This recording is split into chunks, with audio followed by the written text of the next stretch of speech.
Welcome to Dungeons and Dragons.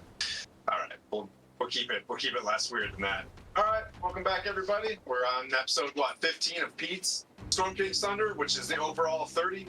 They're having a fantastic job. This is our last episode before we take a 2-week break on New Year's Eve. We want to give a big shout out to Eric from Hebridean Tales. We're going to be featuring one of their monsters today. And as well, at the end of the session, we're going to have one more giveaway for Wanderers Emporium miniatures.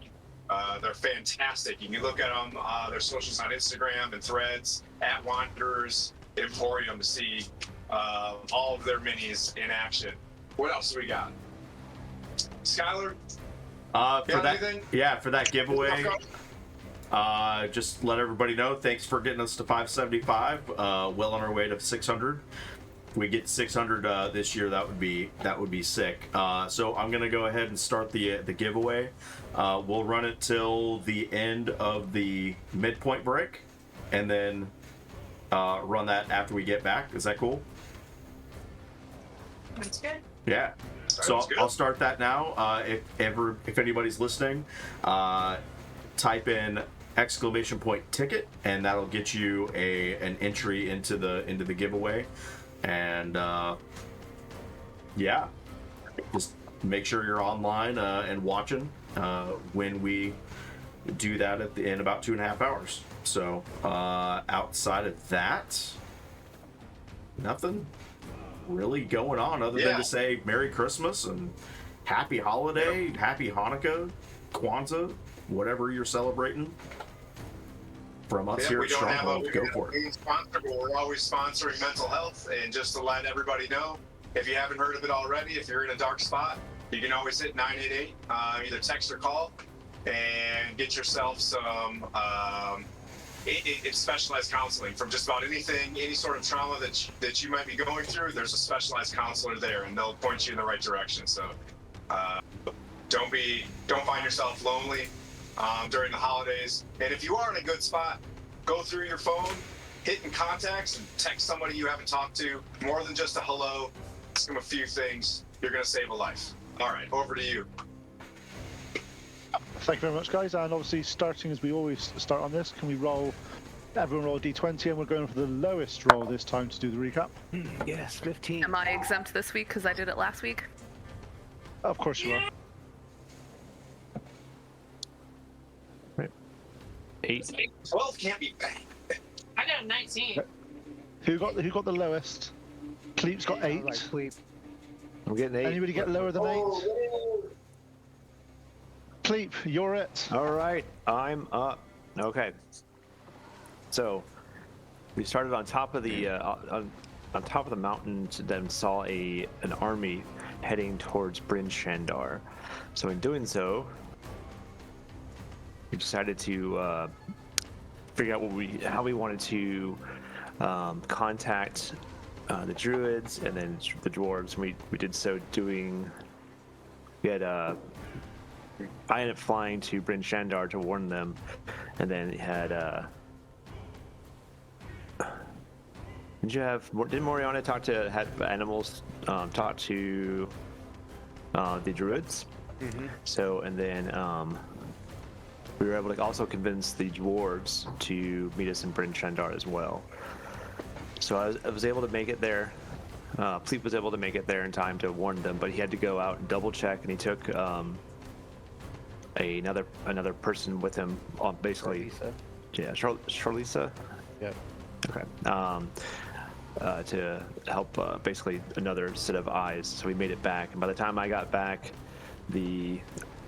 our crew, all the Revengers were back just in time to save me from falling out of the sky. Luckily, they were able to create a mattress and catch me and slow me down, hit me with a thorn whip to kind of like pull me towards them, so Zora could catch me out of the sky and then fall and barely made it, but I did, thanks to their healing and their help. Able to convince them that it was coming. We prepared for it. 40 dwarves showed up. Also Mal and the 11 druids were able to join us at Bryn Shandar. We noticed the group that were coming here had this orb that was potentially creating this sphere of ice that are being pulled by the frost giants, was potentially causing this huge blizzard surrounding them, because it was so strong and treacherous that it was hard to see.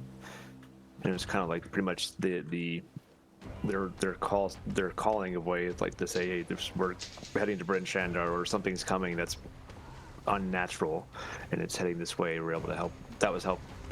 Because of that, we're able to help convince everyone at Bryn Shandar that their lives were in danger. And in doing so, we were able to prepare. So everyone had a chance to go around Bryn Shandar to help prepare. We had people set up or kind of create potentially funnel areas in like the surrounding hills going up to Bryn Shandar, and also we're able to bolster the people and community and not just liven their spirits, but prepare them mentally for battle. We're able to secure pots of oil and strong alcohol, like the cleaning alcohol, to kind of help and throw on adversaries and burn them. And also, we received a message from the sending stone with the other party that said "map?" ? And yeah, that's all I have for that part of it.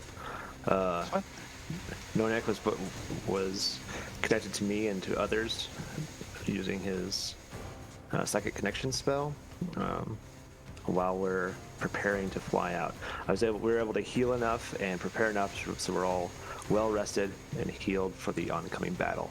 And at the end, when we knew they were approaching us, this one frost, this a white tiefling came out of the fog. It was a big white. It was a big female frost giant. Female frost giant. Sorry, I'm getting two of the characters mixed up. Yeah, that's fine. Don't worry. Can't forget that we possibly have 100 to 150 elk tribesmen coming, and possibly, maybe, very slim chance of some Yeti. Yetis, yeah, maybe. Yep. And Pleep is now known as Starfall. Starfall. Nice. Because of his... Nice. Yeah, we can't forget that. That is fair. We're just going to start calling you Starfall. That was a good recap. Very much so. Was that, and have a inspiration which you may need this session. Nah, you'll be Thank you. fine. I'm saving 5 lay on hand just for you for that one. You know what I mean? Just stormed right back here. These are starfalls. Okay. Psych. So first of all, I'll just recap the what was said at the end by this lady. So basically, this female frost giant walks out of the frost of the into the. If I remember correctly, the druids basically cleared the weather around the center of Bryn Shandar and just outside. But however, looking further afield, it is still thick with frost and wind. Basically, this frost giant walks towards, screams at the top of her voice, "Surrender, Artemis Kimber, or die," and that's where we left it. Mm-hmm. But we don't know who that is, correct? You can certainly roll a history check if you want to roll a history check. Rolling.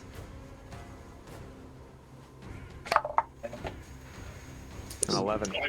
I did not Good. History. 15. +1. That's a 19 for me. Nice. Oh, I got a nat 20 on a history check. Oh, what a waste. Unless Always it's the really way. good information. Okay, in 2 seconds. So the artist Kimber. You've heard the name. You've, especially coming from Forgotten Realms, it's a name that you've heard. He was an adventurer that was just traveling around lots of different places, and there was rumor that he was heading up expeditions to find items of lore and power that could help mankind.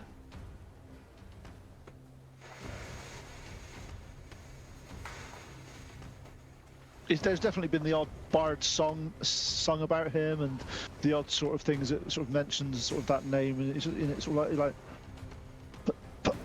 put 2 and 2 together, and you're like, but that was like 40, well, at least 40 years ago, and you know artist Kimber is a human, so he would be a very old man now if he's still around.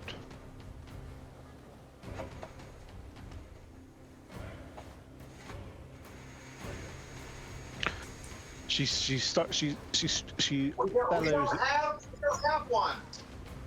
She bellows again. You have an hour, or the walls shall fall. She steps back into the mist and vanishes. But Rage why do you think we have him? Anybody have any ritual spells that take an hour?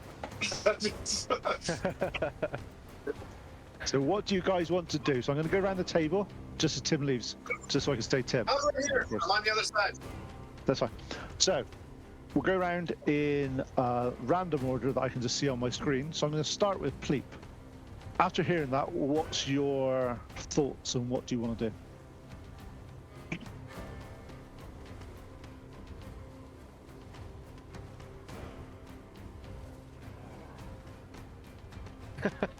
Hello, Pleep.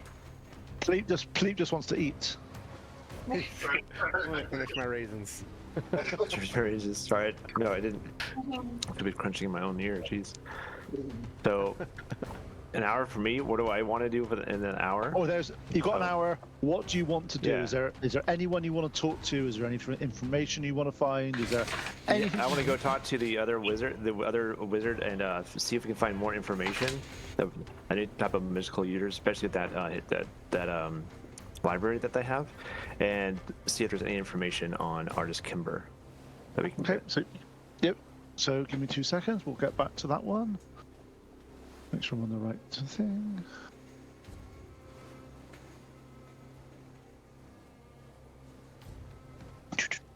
I mean, even if we had him, we wouldn't hand him over, right?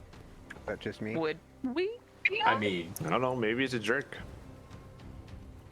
Okay, so I mean, I know Tim Pleep- wouldn't let us hand him over, but So Only if he Pleep knows is about it, he doesn't know talking to Wizard to find more info regarding artists. Okay, nice. Next one on the list, Bork. What do you want to do? You've got an hour.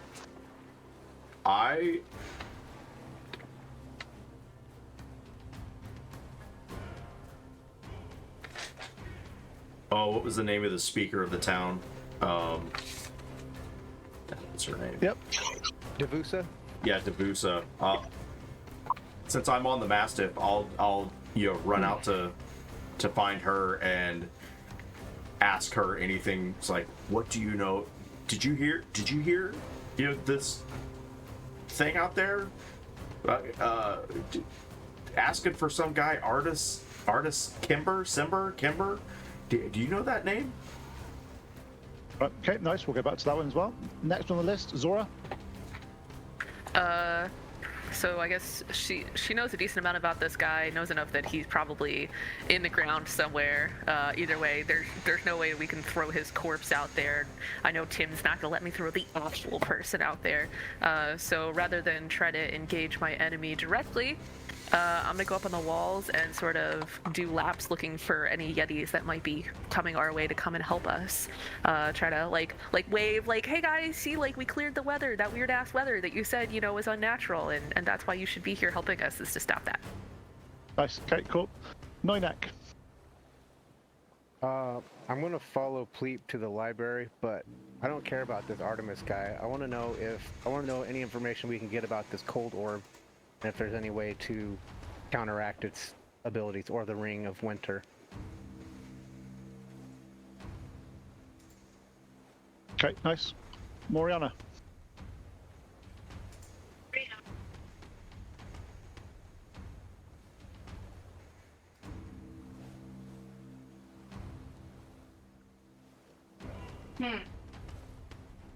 What would she be doing? She would be.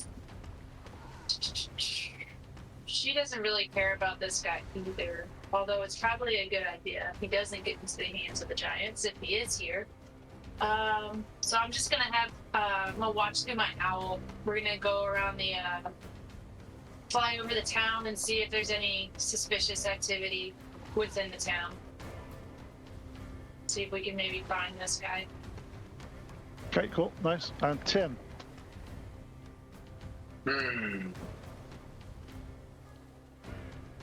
Thinking. Well, since I have an hour, I do have a new spell. And before Fleep and Sora run off, I want to say, hey, I've noticed you guys, are becoming a little bit closer.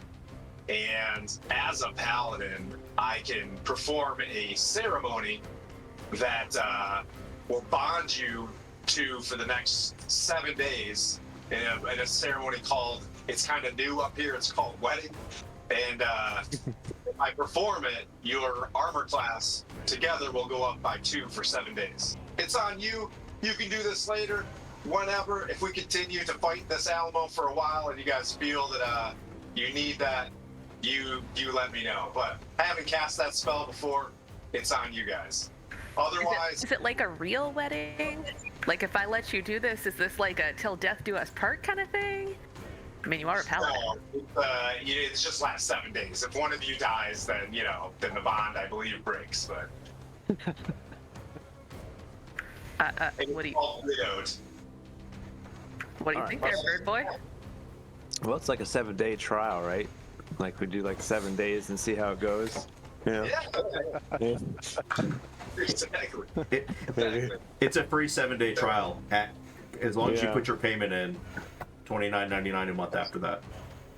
All right, I'll set a notification for myself to potentially cancel it.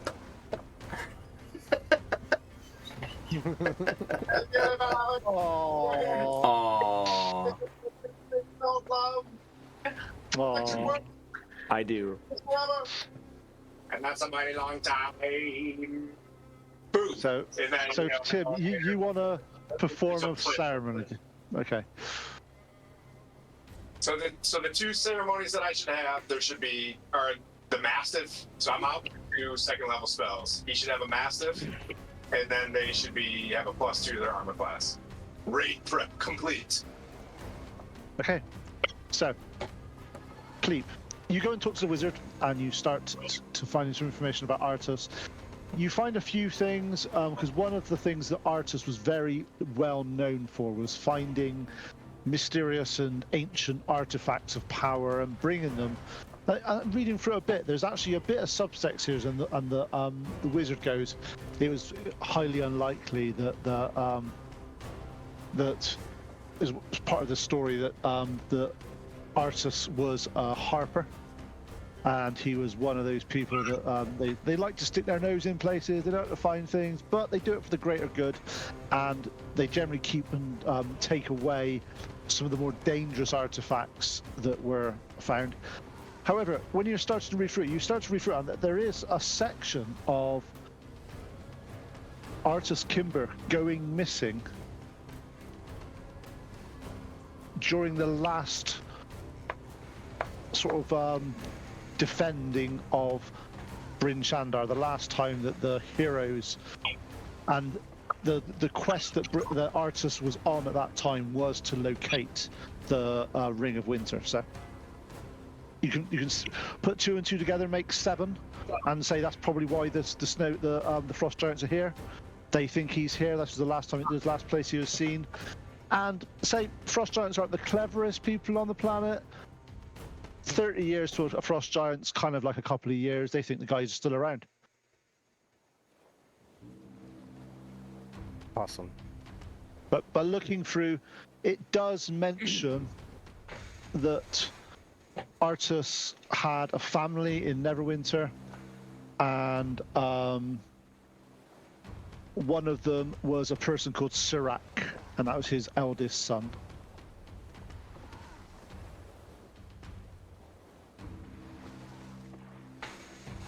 Direct. So Sirac. Sirac. Where was that at? Yeah, he's in it's like 30 years ago. The information they've got was in Neverwinter, but anywhere around the Sword Coast area. But that's quite a distance from here. So.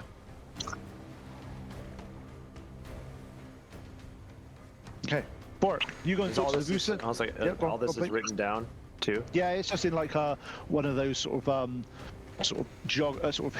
local history type books of Bryn Chandar and all that sort of stuff, and various things. It's you've got quite a thorough bit of information out of it, but it's like it seemed to be that his biggest quest was to find the Ring of Winter. There's not been any official there was no official ceremony or official we found it, but to be honest, the Harpers like to keep that sort of thing a secret anyway, so if he did find it, he probably wouldn't have told people. But he definitely, his last known location was Bryn Chandar about 30-40 years ago. All right, and there's nothing leading to saying what the last place he would have looked or would have went. No, not unfortunately, not that much detail. He just vanished during the fight. So presumed AWOL. Okay. Okay, so Bork, you're going to talk to Devusa, Yeah. and you start to ask about Artus Kimber, and she's got a very worried look on her face when you talk to her, and she's like, we've not seen these people come in a very long time. Not sure why they've come here, but something you need to know, Bork, though, is Sirac is here in Bryn Chandar, and that is the son of Artus. He came here. He's been here for 6 months now. He spent the time looking around trying to find his father's resting place, and so far, from aware that he's not. Hey, wasn't Sirac the? I remember the name, but I'm trying to place it. It sounded familiar, but yeah, he was the one that gave us a quest, wasn't he? Yes, he was.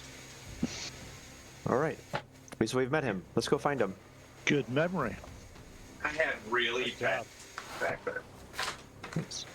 Was I in Germany? Let's go back to where we thought we met him. Back at wasn't he? Where was he at? He was at the council chamber when you were there. That's why Council chamber, okay. That's why Devusa was able to say that she knows that he's there. Gotcha. Okay, so well, I'll ask her. look for him. Where's Sirac now? This time of day, he's probably in his home, and she gives you some directions. So you can go there in a minute. That'll be fine. But Sure. what are you guys going to do here? What? We can't. I what's don't the know right plans? now. I don't know right now. I'm trying to find this artist guy. In 45, they give us an hour. In 45 minutes, I want to meet all of you in the town hall, so we can have a conversation and discuss. You are the heroes here now. We'll be relying on you to assist us in this endeavor. If you could, I'll go round everybody up. If you can get Sirac and have him meet us. Oh yeah, I can do that. I can do that. Yeah. So I'll beat feet on the Mastiff, and actually, I'll tell the Mastiff. Sir Timothy, gather everybody and meet at the town hall. Oh, that's when I receive a telepathic bond. All right, got it. The dog goes. Timmy's traveling well. Yes.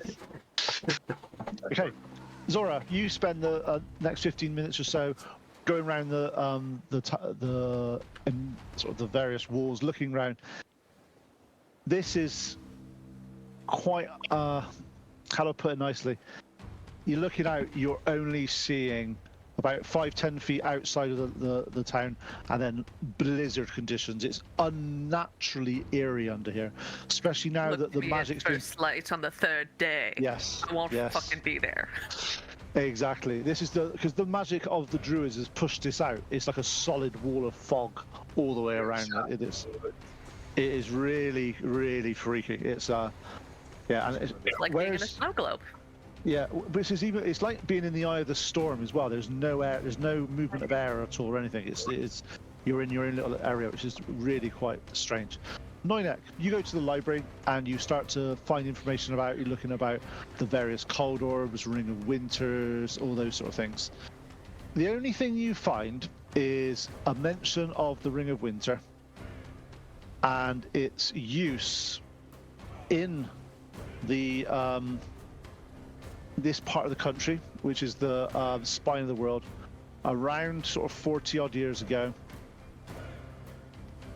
It's one of these rings that pops up from time to time, but always at ill omens and ill will seems to follow it, as if the ring's nature is to corrupt and to twist mortals into doing their bidding.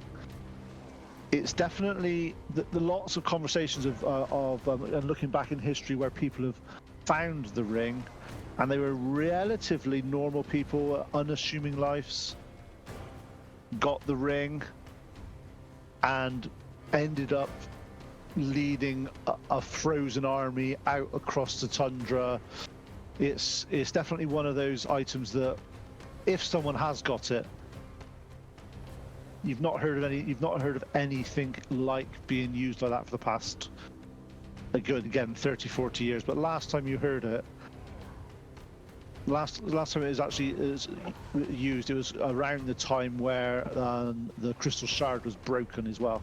It's around that sort of time that crystal shard was was an ancient tower, really, from this from the lore from here, that was around, that was being used to sort of corrupt and enslave the spine of the world. So it's don't know if the two are connected, but definitely the Ring of Winter definitely has some bad juju, evil vibes going on it. It's not a nice item. Sounds like we're gonna have to take it to Mordor.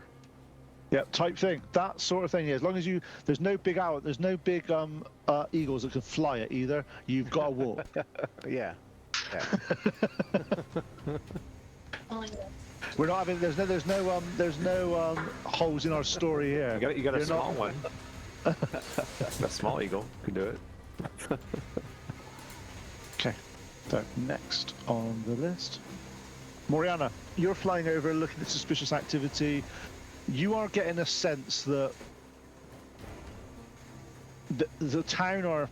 It's really strange. You've been in other conflicts before and areas, and generally, the common folk, are always nervous, are always hiding away in their houses, trying to keep away from this sort of stuff. The exact opposite is happening in Bryn Chandar. Everyone is mucking in, everyone is going around the walls, anyone of age of above sort of 14 is picked up armor, picked up weapons, and have joined the fight. It's as if they're a hardy bunch up here. They are definitely not your normal townsfolk that hide away and shy away from these sort of things. And you're hearing quite a lot of, this is our home, we are here to protect it. Why would we just be hiding in our homes? Well, very much stoic, and if one of the comments says, if we go down dying, at least we tried. These guys. Yeah, that really speaks to Moriana, and she is gonna walk around and help inspire and motivate the village people, Okay. get them ready to stand together. Okay. After about half an hour, you get one of the druids from Mal's group comes hurriedly running towards you, and says, "Mal needs to talk to you now. Mal needs to talk to you now. Please follow me." So you run off to the druid circle. As you get there, Mal and the druid circle's going strong. It's performing its ritual admirably. Mal turns to you and says, "We're sensing some magical aura disturbance. We're not sure. It's with our spell going on, we're able to detect and help out and see what's happening here. And on the small town hall, one of the small town squares, there's a monument to the heroes of Bryn Standar. Go there. I believe there may be something that will be useful." I take off running. I said, "Thank you, friend," and I ran away. And Okay, go so exactly as I said. So, on that one, as you get to Bryn, the small. This is not the primary meeting square. It's one of the ones slightly off to the left. It's more one of the local churches here, and a few areas are here. It's more of a sort of dedication to the heroes of Bryn Standar. There's 4 statues on there. One is of a woman with a bow and with crackling energy going up her arms, and with a nameplate, Catibria, may forever she find rest. Next one is there's a cloaked figure with 2 scimitars called Dritz de Werden, and looking at him, he's got some very chiseled elven-like features. You've heard of this guy. He was the drow that, let's say, stepped out of stereotype and actually wanted to protect people and like people, but yep. And next one is a dwarf called Brunner Battlehammer. Looking at it, you recognize the symbol on his shield as the flagon of El that is used in various other places here, so it's all tying together. And the last one, but by no means least, the one you've met, you recognize Wolfgar instantly. Now you've seen him in the spirit realm, and his mighty hammer, Aegis Fang. As you get there, you feel like a crackling of energy, and you get a sense that all of you should be here for this one. This needs more. This feels very uneasy, very strange. So, what do you want to do? To anoint it, right? Do I have that connection with him? Yeah, we did that at the end of last Yep. session. Yep, you do. So I'm going to speak to him through that and say, this is urgent. Meet me at the Heroes of Bridgestander, the Monument of the Heroes of Bridgestander. So have you said the Re-Avengers assemble? Which there's probably a key phrase that we're assemble going. Your next Revengers, assemble! I will relay the message to Borg. So, Mine goes, love, or my heart. Money. God. I will relay the message to Bork so that he can relay it through Kai to Tim, and also I will tell Pleep so he can get a hold of his significant other. I'll tell Kai to just turn around, Pass it on. race wherever that's at. Support. Okay. I don't even know what's going on. As Bryn Shandar's not the biggest of places, within 5 minutes, you're all at the square, looking round, trying to figure out why Moriana's sort of summoned you here. As you get here, you notice that all 4 of the heroes are all positioned in like a heroic stance, as you'd expect.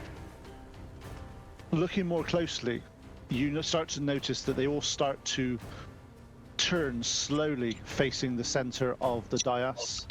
As they do, a staircase slowly opens down into a hole beneath the town square. Well, that looks important, guys. So, Who's going? Let's go. okay, as you enter the staircase, as you start to go down the stairs, lights, torches, and sconces are just like poof, poof, poof, magically opening. As you're at the bottom, there is a small dais. Sat on a chair is a spectral form of a dwarf. He looks at you. Are you gonna make me cry? Don't know yet. He looks to you and in a gruff voice says, "So you are the new heroes. We must pass the torch to you. Please protect Bryn Shandar. Its importance is beyond measure from the frozen north. However, we have been here protecting Bryn Shandar for the past 30, 40 years. Even now we are no longer around, we do it in our own ways." As he looks at each of you, a small box appears by each floats in front of each of your hands. So we'll do this in order because it's the fun way of doing this. So, Tim, you've got a small box. As you open the box, you find it's a spectral. It looks. Is it there or isn't it there? As you put your hand in and you pull out, you find a black onyx dog. It's a small, wondrous figurine that is able to be converted into a dog and used. If you look up the item, it's basically an onyx dog, a wondrous figurine. So if you look at that, Moriana, in your box, you open it up and there's a chain. As you start to pull the chain out, you see that it is a symbol of a nature deity with. It looks like there's like a bandage around it. As you start to look at it a bit closely, you recognize this is a parapet of wound closure. Alright. So, Noinek, as you open up your box, you find the most beautifully crafted set of. To be honest, you don't even recognize the material. They're as lightweight as you could possibly imagine, finer than silk. And there's a pair of gloves, and that's some gloves of thievery. Nice. Bork, you looking through, you find a very misshapen. And you start to look. Oh, it's actually the same sort of size as your head. This is amazing. Have a look at it, and it is a helm of comprehend languages. Ooh. Okay. Pleep. As you open this, you find a book. As you pull the book out of its case, you recognize this is an arcane grimoire, which is the +1 variety. Wow. Impressive. Okay. And last but not least, Zora, when you open up the box, some lightning energy shoots out of the box and hits your great club. And it converts the great club into a +1 mal of lightning. So basically it's a +1 mal, but it has the properties of the javelin of lightning. So you are able to throw it as a hammer once per day, as per the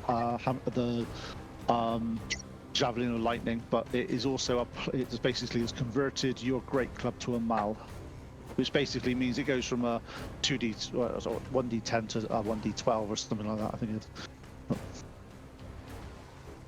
And he goes, with these items, please protect Bryn Shandar. We are watching you, and you have our utmost respect.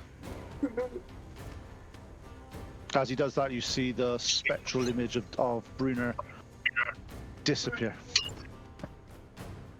I'm not crying. You're crying. I'm with Tim here. I'm getting eyes are getting watery.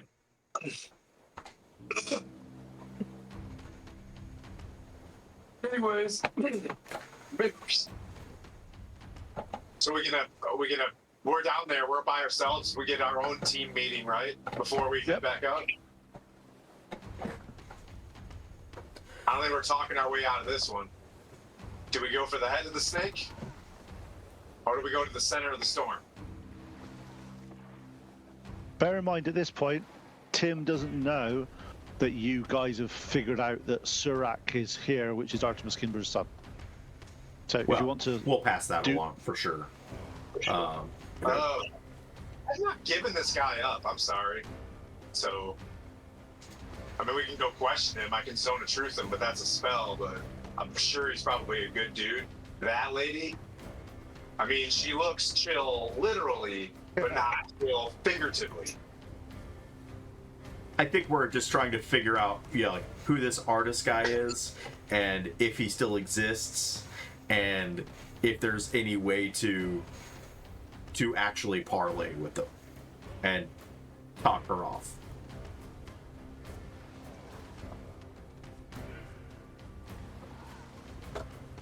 Convince her that artist does not exist at this I point. can try to persuade her. I'm pretty persuasive. I can try. What do you want me to say? Like, As am I. I'm also. I can. yeah, I can also do that. go for it. I got your back. Right out there on the mastiff. You know what I mean? I mean, I can do that. I can try to do a wicked performance. See? And Tim was complaining he didn't get a dog, is all I'll say. And now he has two. Oh, too many times. I'm out. We're about to have a John Wick moment. Yeah, well, that's a good point. We could kill both dogs in the first opening That's scene. right.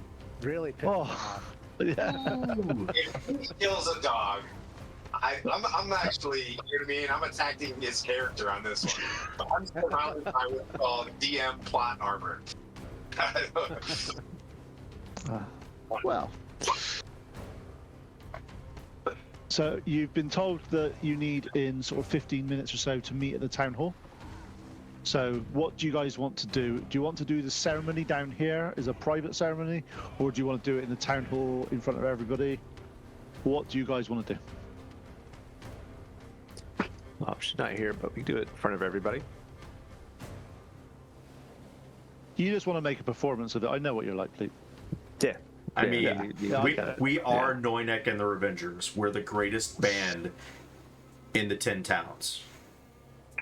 Oh yeah. So The only. Oh yeah. Sleep likes the attention, greatest, so it'll work. the greatest band in all of the 10 towns. Oh, So Is that kind of like that one guy that was the best Smith in that town? Yeah. I must have. I don't know if I missed this, but my little D&D question as far as getting these items, do they come out of the box attuned, or do we have to wait another hour? These ones like tomorrow? These ones are all attuned to you. These for this effect, they are all. If they need a tuning, because not every single one of them does. If they do, you are attuned to them. Thank you. Otherwise, it's like you've got 10 minutes now before the fight. You've got this item, you can't use it. Ha! And that's just a bit mean. That's what I figured going. I just wanted specifics. Yeah, no, that's a fair. That's fair.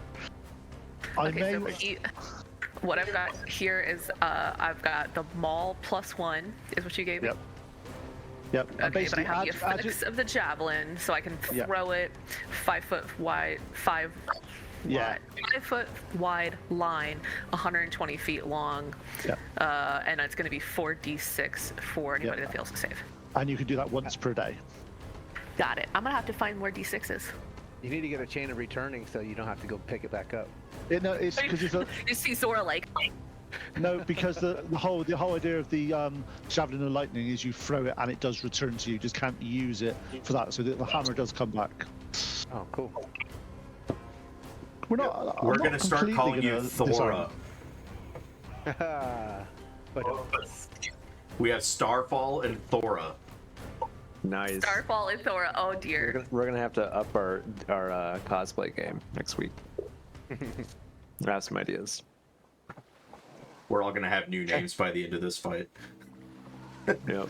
Hopefully the party has a new name by the end of this. Yeah, fight. you could have all names because they can get they can get chiseled on your headstone. Damn it, Pete. That's not very nice. As soon as you said Starfall, Ziggy Stardust, as soon as I thought of. I do expect a Ziggy Stardust full makeup from now on. That's what we're going to be expecting. Oh, don't you tempt me. I can do this. Yeah, exactly. Oh, tempted. Done.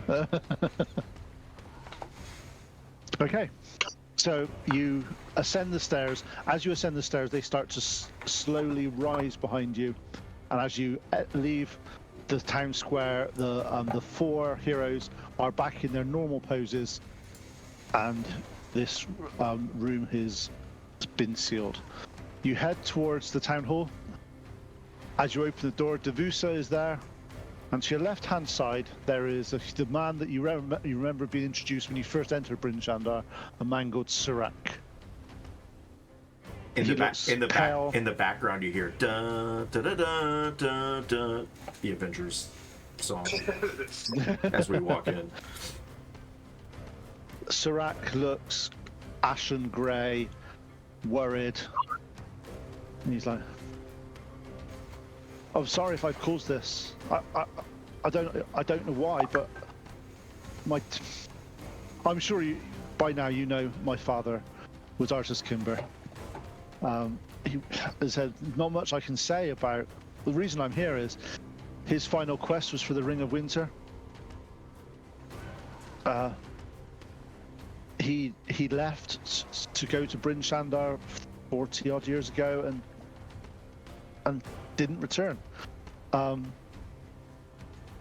Every now and then there's been a bit of rumors that he has been around during those times. I've been trying to track down his whereabouts, but everywhere kept on coming back here. But for the life of me, I've been here 6 months now. I've talked to everybody. I've done every form of divining, and I've spent my whole family's money trying to track down my father. The only clue I have left now is to travel to Waterdeep, and potentially go to one of my old father's houses and see if that was the last place he was. I've never been able to get in because that place has been taken over by a Roaring Horn family, which is it's an up-and-coming family in Waterdeep that just seems to have bought every single potential house of value. Don't know where they get their money from these days, but hey, that happens. But I'm at a loss. He sort of spreads his hands, goes, "Look, no ring. If I had the Ring of Winter, I wouldn't be in Bryn Shandar." Serac, by chance, do you have anything that may have belonged to your father? Yes, me. I am of my father. Aside from you, of course. I'm not going to throw you out there. That's just mean. When you say that, he has a sigh of relief. It's as if he was literally expecting to be thrown to the wolves. No. Do you have anything physical that may have belonged to him? Not on me, no. Unfortunately, actually, I have an old journal of his, but that's just one of his diaries that he wrote in. That's where I was tracing back his information here. But I've read it from cover to cover, backwards and forwards, and I've had every form of magic divinery going on it. It's just it's sort of his accolades and his adventuring of where he was going and his ideas. And his idea was that the Ring of Winter was going to cause the next ice age, and he wanted to get it out of the hands of the frost giants. But that was 30, 40 years ago. Do you think it's could we look at the journal? Maybe there's a secret that you might have missed. No. Can I take it? I'm just going to take it and use it as evidence of his death. But that's my father's life there. What are you going to do? I only. Please, if you are taking it, I only want to take it for. I will give it back I want to have something of his to show Druffi, or at least convince her that he is dead, and her journey and her search for Artis is going to be fruitless. That's fine. That's fine. But yeah, I don't know what she's thinking. To be honest, he'd be over 80 now. So Stay silent. I want this fight. Just kidding. so Devusa sort of says. So obviously we've got what we've got. Shame the barbarians aren't here yet, but I'm sure they'll get here in time. But yeah, good work on those on the druids, on the dwarves. It's been didn't expect them to all come to our aid as they have, but hopefully it won't come to Actually, I've got the a better. people of Bryn Shan. I have a better idea. I've had a magical inspiration. Go on. Is there anything that he specifically? Do you know anything like what kind of armor that he wore? He was he wasn't really an adventurer. He was more of an explorer. He didn't really wear it. He wore sort of studded armor and stuff like that because he had to get in and out of tight places. He wasn't really toe to toe type combatant. He was he kept to the. He wasn't a rogue, but he didn't want to. He wasn't a paladin. So. Gotcha. How long does this last? Okay, perfect. I have a great idea, and I'll tell it as we leave. Before we leave. Okay, just to let you know, I'm just in the one of the book that he got. There's a picture of Artis Kimber, which his son's put in there. And just chuck it into our Discord.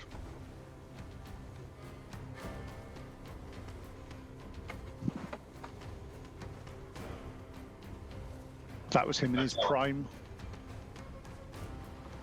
I'm gonna look at Noynek as we kind of walk out. Are we about to go speak to Druffi? You haven't got married yet. Come on, get back. Oh. Gotta get married. Oh.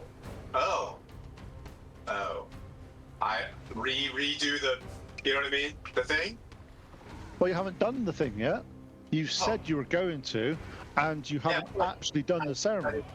Well, there's no circle with like an upside down star or anything weird like that. But in this case, there would be, scales and, like balances and stuff. And while everybody's there, I'll go through it again. I'll go through it again.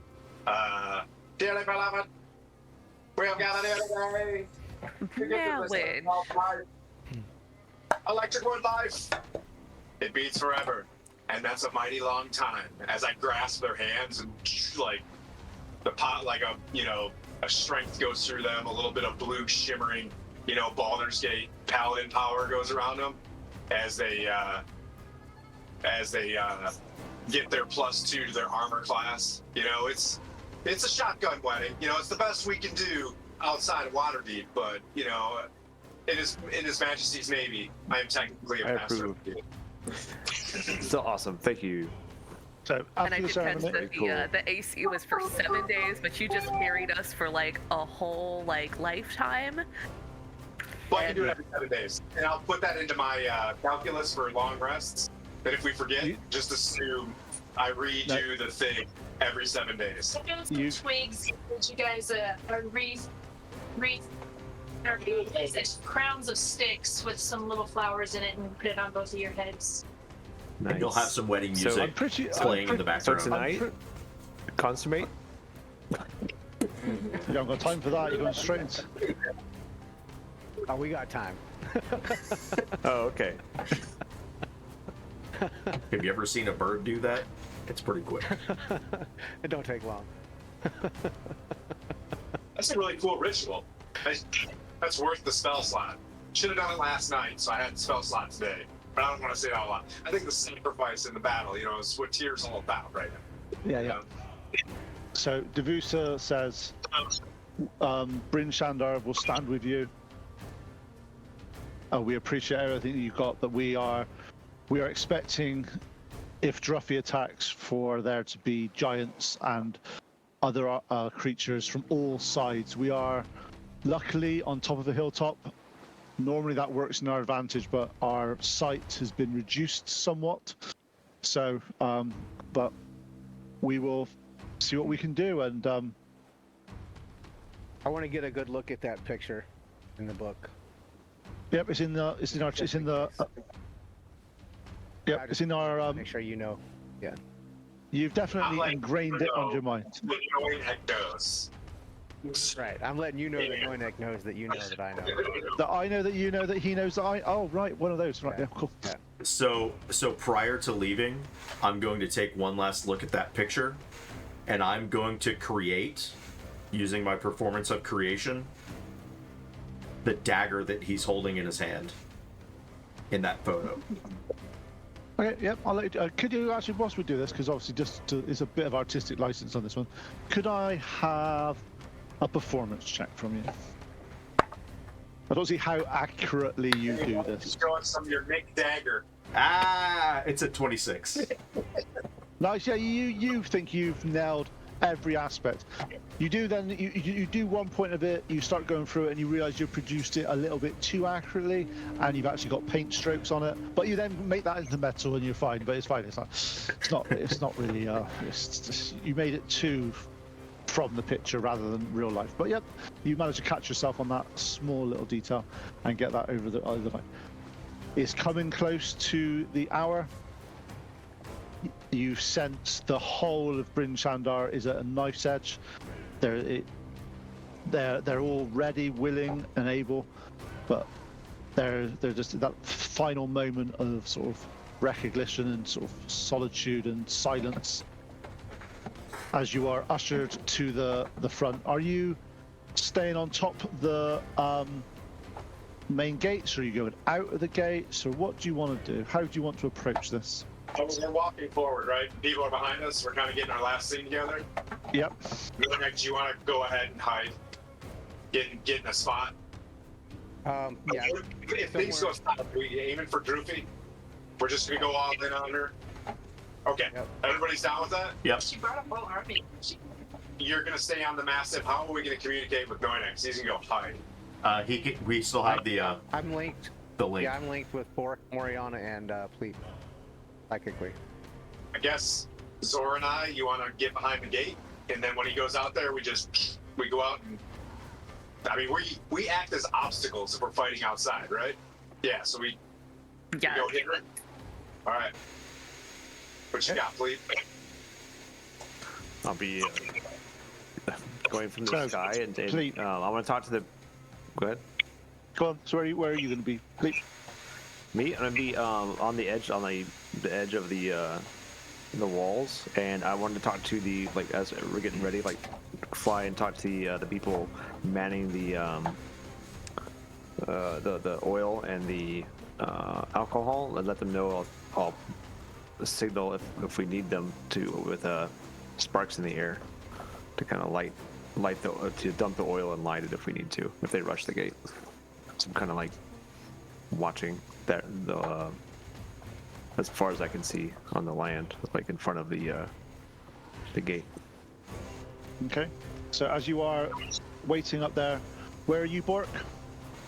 I am going to be going out the gate where Okay. Druffi came from, on the Mastiff, and kind of waiting, like I'm in a saddle, like a cowboy, just waiting. Nice. So just so I get this right a minute, there's Noinex hidden. Where are you going to hide, Noinex? You are on the battlement somewhere?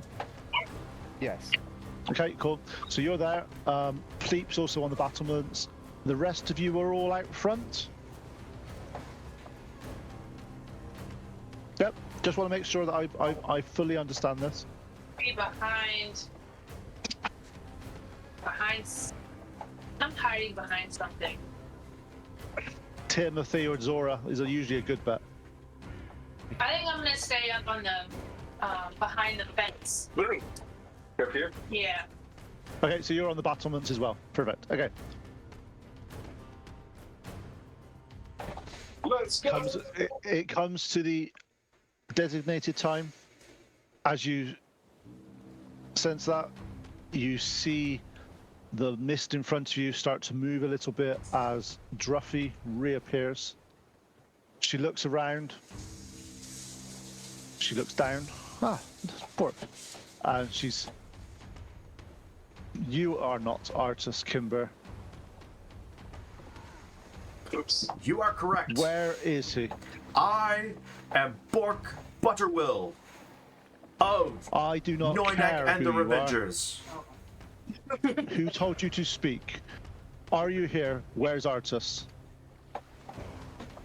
All I know is Artus Kimber is not here. And I pull out... We've searched all over this town and spoken to everyone. Artus Kimber is no more, and I produce the dagger. This is the only remaining item of him. For all we know is he is no more. He is no longer part of this world. If that is the case, explain this. And she pulls out from her robe a ice crystal that is glowing red, and she moves it round in front of her, and as it gets close to Bryn Shandar, it's glowing more, and it fades the further away it goes. Explain why this is not... It is taking us here. It is saying that Artus Kimber is here. What is that? That This doesn't is my tell me find the anything. Artus Kimber stuff. This I is can't his explain dagger. that. I don't know what it is. Like, this is his dagger. It's your item. It basically says, this is the item we've to locate Artus Kimber. This was the last place we know that this was the last place he was, but he's no longer here. Hit the last Have time. you tried to turn it back on? What's that? Sorry, I've tried rebooting it. It didn't work. Yes, done that. However,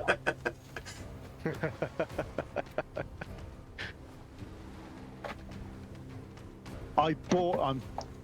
If you will not provide him, I will have to come in and locate him myself. Can I see what it is from where I'm at? Yep. If you give me an Arcana check, please. Use an inspiration for this one. Hey, ask her, and I'll whisper to Bork, be like, ask her to turn the storm off, and then we can find her. Oh, yeah. If you could turn, like, we can't see anything here. 16. Okay, you recognize this as it's an ice crystal that has a rune carved into it. You recognize the rune from when we've done these things with all the giants and stuff, and you recognize it as a blood rune. Oh. So it's trying. It's locating your So, yeah, that's correct. So maybe he's buried here. let me figure that out. Realize, hey, do the psychic. I tell Noinek, pass this on to people. I let them know what it is. I think I want to. Bloodline. Yeah, I want to talk about that. Do you think I should go tell him that his son's here, and that's why it's pointing him that? That's not chill. This lady, what does she want? You know? Let's go ask that first. Yeah. But Bork. I just like nudge him. Can Bork hear us? He can't hear us though. He's on his own, right? Oh. I don't know what to tell you. This guy is Please not tell here. me that, and I could tell Bork that. Tell him that. Tell Bork what it is, and that. Well, at least I'll tell you. You whisper that in his ear.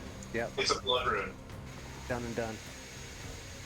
Actually, would I be able to see the rune from where I'll use the helm to be able to read the runes.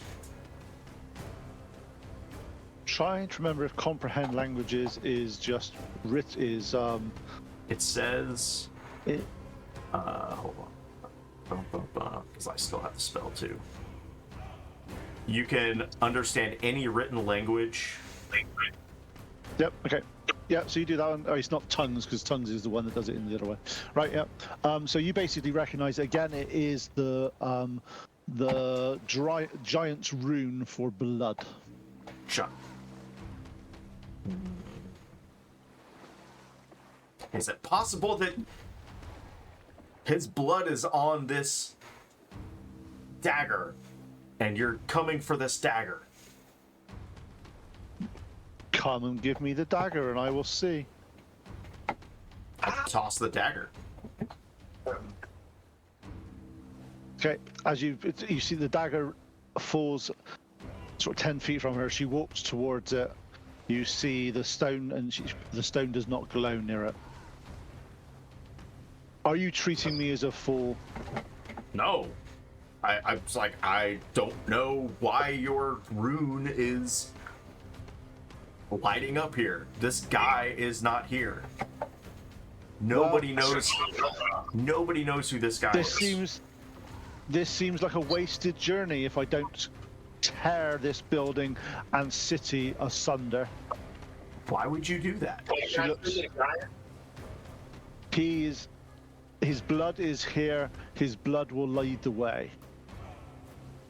To where? Can I speak in giant? Sorry, was that Tim? Can I speak in giant?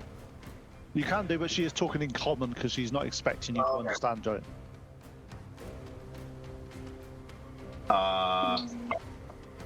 So, I'm about to light the fuse. I very rarely do this, but you guys have annoyed me. You've not answered my question. You've not provided Artus Kimber. I know he is here. My item informs me, and it never lies. Is it possible you're misreading it? She wants. What if we find out what she wants and then promise to bring her the answer? Maybe she'll leave the town alone. Aside from this guy, what else are you looking for? He's not here. Why do I am not explaining my actions to a mere automaton like you. Ooh, automaton. Purr, purr, purr, purr, purr. I hop on the mastiff and I turn around. Can I cut in? I'm gonna do the paladin thing and speak to her in giant. It doesn't matter. There's no way you're getting beyond these walls, anyways. We've been called to this place, and you and your weather that you brought here is not something that we want in the 10 towns or for the comfort of anybody up here. So you can either get getting, as I say in giant, or you can get dying. Get busy living or get busy dying. Get busy leaving or get busy dying. She puts her sword in the ground, and she says, Wait. "Challenge accepted. You versus me, or the town will get smashed." Oh, single combat? Yeah, I was gonna say like single combat. No. Be in trouble. Your party versus me. Oh! But what about all of our friends that are here? Can they join too? They will. They may have their hands full anyway. She cackles. Oh. So, That doesn't seem nice. I hop on Kai and beat feet back towards Sir Timothy and give each of them a high five and go, "You guys got this," and you each get bardic inspiration. Who does? and at this point, Zora. can I have the classic inspiration, please? Because not inspiration. That other word starting with I that I can't remember. That's the word. Roll for initiative. Hey. Ugh. Use a color helmet for this fight. What helmet am I Off to today? a good start. I want you to know that I've redeemed myself for getting a 20 on the history check because I just rolled a 1 on my initiative. This is Dice Joe. Okay. Put it in Dice Joe. well. That's okay. So that's out of the way now. It's going in jail, and we'll just try a Okay. different one. Initiative really only has a problem on the first round of combat. The rest, it just flows through. It's fine. So did anybody get above 20? 21. What'd you get? Nice. Okay, did anybody get above 16? What'd you get, Tim? 17. Reset. Reset.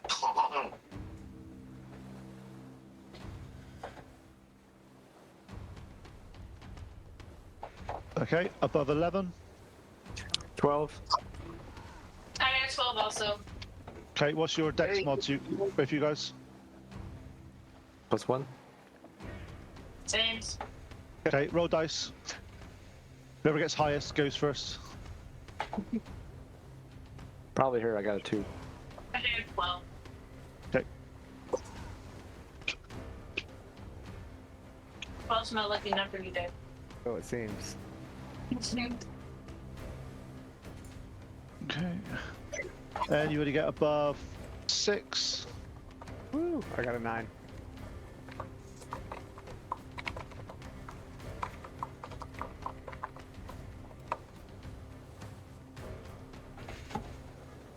Okay. And what did you get? Who's up there? There's one person left, I think, that hasn't gone yet. I rolled a nat 1, which means I have a 2. Nice, well done. It's always nice when the barbarian doesn't get to rage at the start of combat.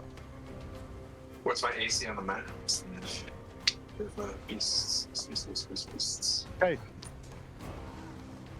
As you are preparing for this fight, you do notice that, especially people on the ramparts, there are other people around, but they seem to be more concerned with manning the gates and doing stuff than actually participating in this. So, Bork, you are first. You see in front of you.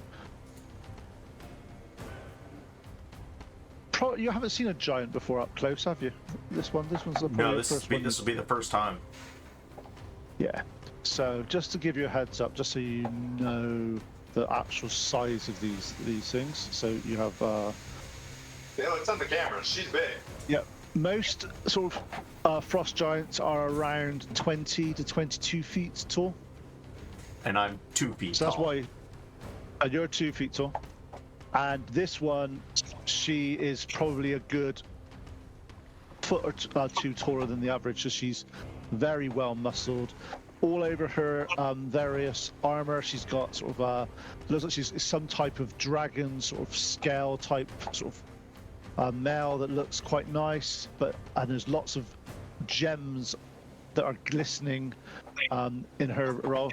And at the start of combat, you did notice, and it's not subtle, so you don't need to roll for this, but you noticed that the belt on her gem glows blue and sort of pulls energy around, and she seemed to have got a bit of an edge from it. Really leaning in hard into this frost giant thing. You don't know. You could find out. Try it on later. So, Bork, you are up first. So as I get back and give the high Could we fives. move the camera? Could we move the camera down in a little bit? Oh, there's that. The You crystal want camera. it overhead? You want it Oh, the overhead? crystal cam's fine. I can do that. I can use it. Crystal cam's a good one. That's fine. I haven't touched the camera.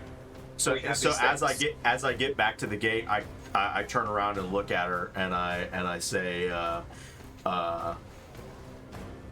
you picked the wrong day to mess with Neunek and the Revengers, with a vicious mockery. Okay. So what she needs to do for that one? Wisdom saving throw 14. Wisdom saving throw 14. Okay. Yep. As she does that, you see the belt crystal glow slightly as if it's helping her in some way, and she passes that. And I just, if there's a way to get on up to the top of the, well, I'll make my way up to the top of the. To do that, you'd have to open the gates. Oh, gates You are are closed. outside the gates at the moment. I'm going to hide behind that Oh, what the hell is it called? Yeah, that thing. The spiked trellis, the spiked wall. Yes. Okay, cool. You do that. Druffi's turn. All right. And just for the record, Druffi is using solo boss rules. Oh boy. Oh, good. Because she's a solo boss. You see her look in your direction, pull her sword out of the ground, and as she does it, it transforms into a big hammer. She looks down the path, and you see sort of like her eyes glaze over as she runs inhumanly fast in a straight direction towards the gates. Anyone that's in front of the gates, can I have a strength, an opposed strength check from you, Remember, please? you have Bardic Inspiration. Both of you. Okay. Just athletics or just straight up strength? Straight up strength. Okay. Die 6 for inspiration? It is.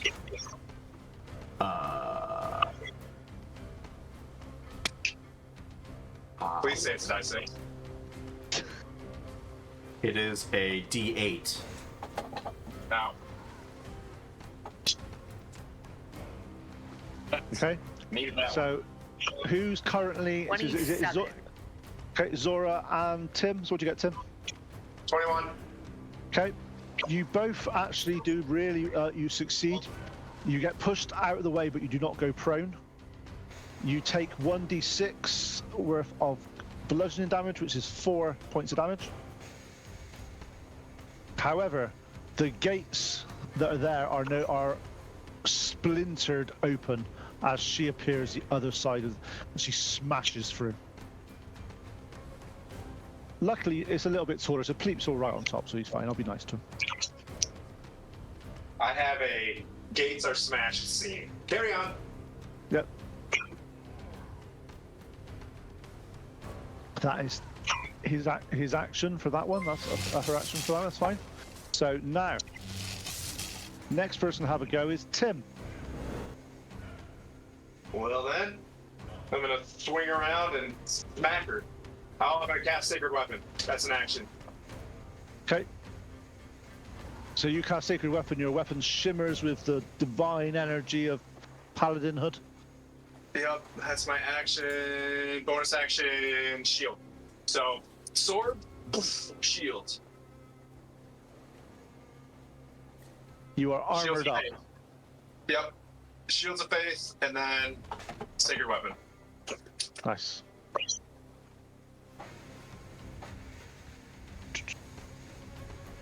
So next person to have a go is Druffi again, because you guys have all spread out. It's quite good for the combat. Druffi, seeing that you guys didn't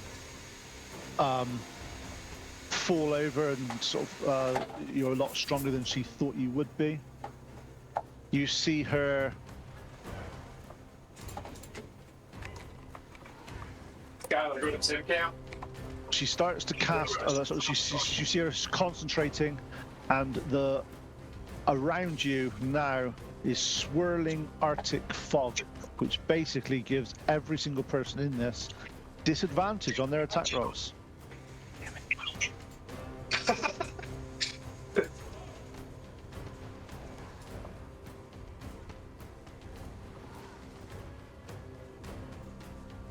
Well, super. And Super.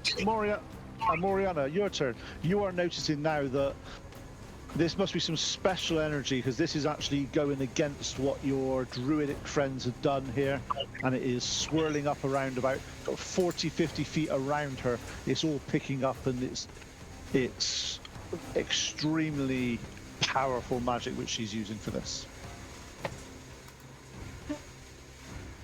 He's going to cast conjure animals and 2 Are you, dire are you, wolves. I was gonna say, are you after some penguins? Penguins. No penguins. Penguins. 2 at a challenge rating of 1 or lower, so I am going to cast 2. Can we just pretend these are 2 dire wolves? I got you, direwolves. Yeah. There. I get you another direwolf. Do I have other direwolves? Of course, Tim has direwolves. He sleeps next to them. My love. They're going to use their pack tactics. Yep. So the advantage of the pack tactics is normally they're to be at disadvantage because of the fog. They just now get to roll with standard rolls.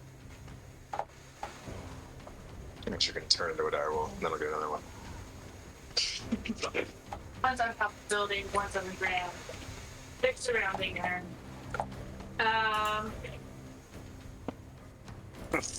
There you go.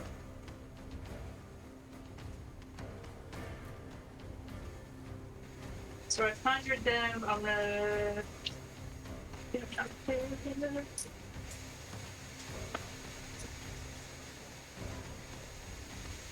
I don't think I got those sections. I don't think I have any. Bonus sections. And I am going to use one of my shifts as my bonus action. Just to bust up my. Nice. One would say you definitely have a dog in this fight. I am clean. There's so many dogs in this fight. Now we have too many dogs. Too many dogs. Do you want the direwolves to have my same initiative? Yeah, it just makes it easier. Just do it on there, and so they can get they can have an attack this round. So, how do you want to attack this lovely little misunderstood giant? With the wolves. What? Yep. With the wolves. Okay. Try to attack. We're going to attack and bite. Druffi. Okay. So roll to hit. It's not advantage. It's just a single roll for these because of the unnatural mist that's all around. Right.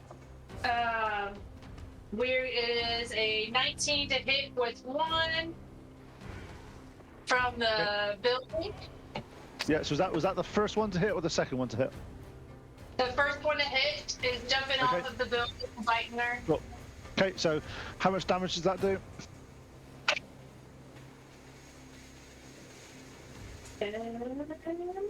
10. 10. Nice. 10. Nope, You that's see 10. It's 13. 13. Cool. So you see the direwolf jump off, latch its mouth onto the shoulder of Druffi.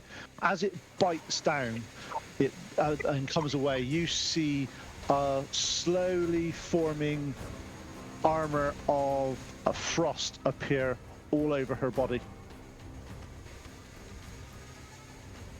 No. No. Oh, No. That doesn't happen. I've decided that doesn't happen. can I comprehend languages that? Is going to. It's like all the attacks. That So is a 10 to hit. Okay, the second one jumps over and and fails to bite. All right, they're gonna stand their ground and they're gonna growl at her. Nice. Okay, so next person to have a go is Pleep. Certainly. All right. So I see the armor, the ice armor being cast, and I'm going to I get you. just do a firebolt to see how. I know my vision's obscured, but I'll do my best to try and get it. Yep, cool. So disadvantage on your attack.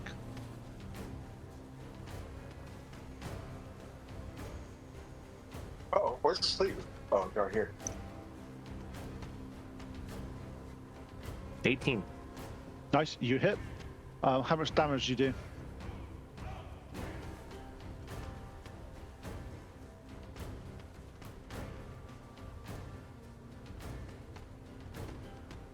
17.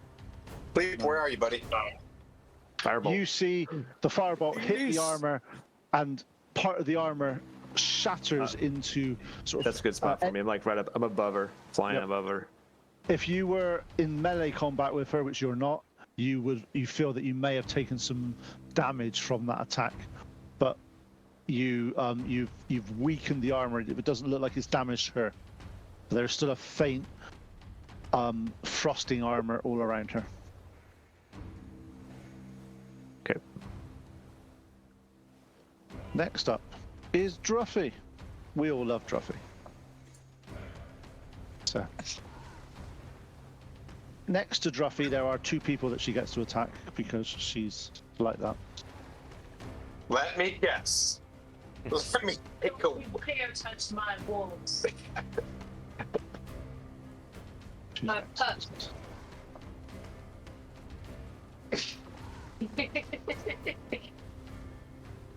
Right. You see her. She starts to form spells around her. She puts her hand up in the air, and you. Actually, please, can I have an Arcana check from you, please? Anyone that wants to do it, anyone that's got proficiency Arcana can do a check in Arcana check. 15. 17. Nice. You both recognize the spell. It's not. It doesn't seem quite normal, but it feels like it's an ice storm type spell. balls. As she goes up, she's cast this spell. Can everybody in a 20-foot radius of her? Am I 20 feet? I don't know how far I am. That's what I said. I don't. 20-foot radius from her. She centers it on herself. So anyone that's can I have a dexterity saving throw, please? I'm gonna guess I'm outside of that. Oh, Dex. Fantastic. She doesn't seem like a DC 13. She's a little stronger. Oh, Dex. 16. 14. 13. 6. Anyone that's got above 15 is passed. And Yeah, savings. Means you get to roll. I did. I rolled. So can you? Anyone that didn't pass takes 7 bludgeoning damage and 9 cold damage, but you take half if you pass that test. Holy shit. As she casts that spell, you know that there's around her head there's a circlet and another gem on there starts to glow and pull in blue energy from the spell and starts to glow.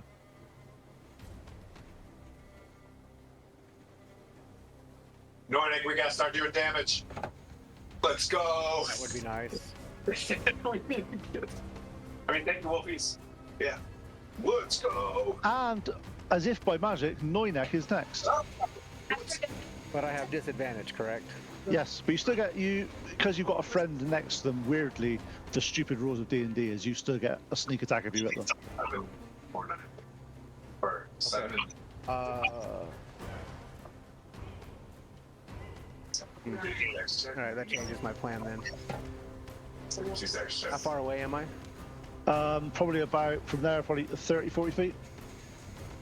Does Actually, she no, also that- have 15 for that. She's got that. 30 to 40 feet No, you actually where you are there. damage. You're right.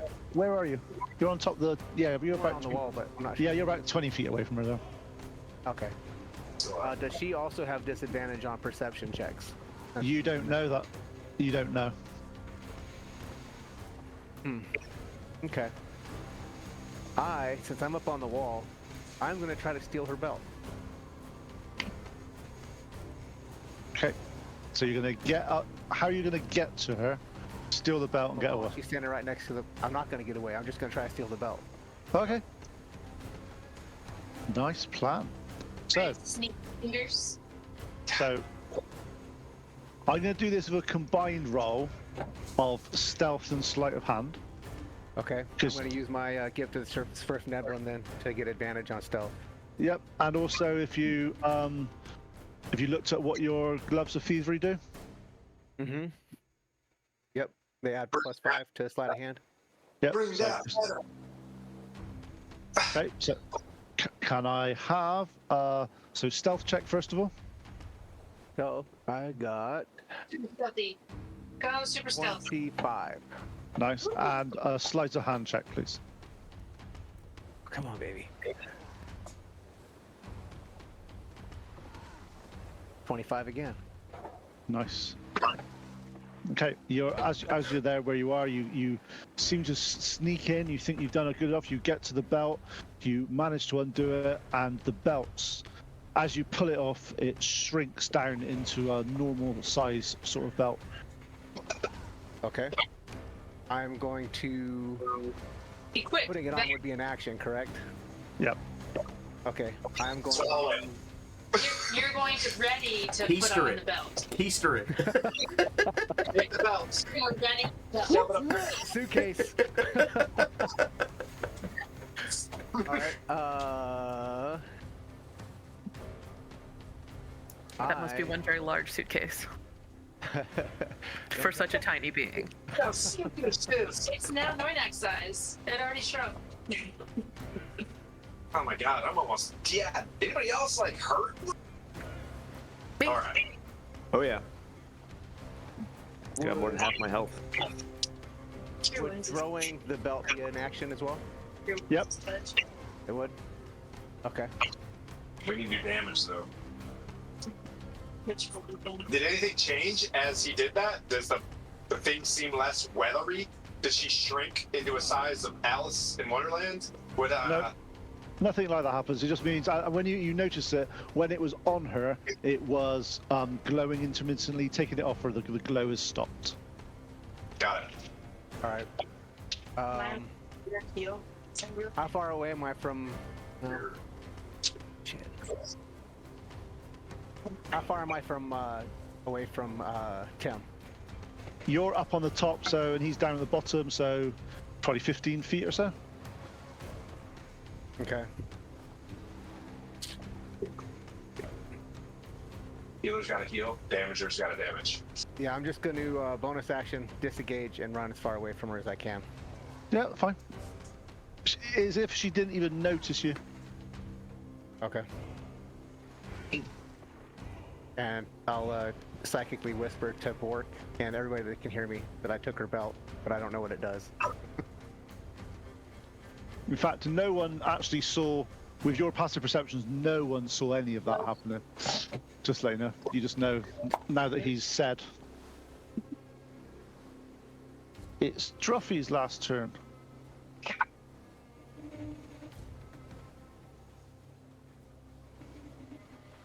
You see her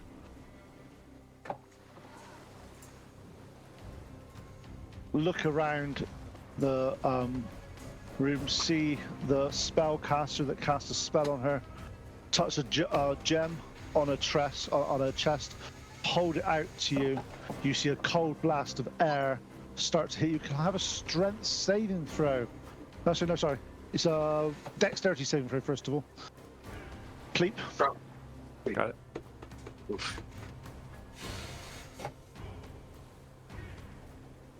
20. Not Nice. natural. Nice. You feel that you just about got out of the way, where it just touches your skin. You look behind you, you see it hit a pillar on the wall, and it encases it fully in ice. We need some.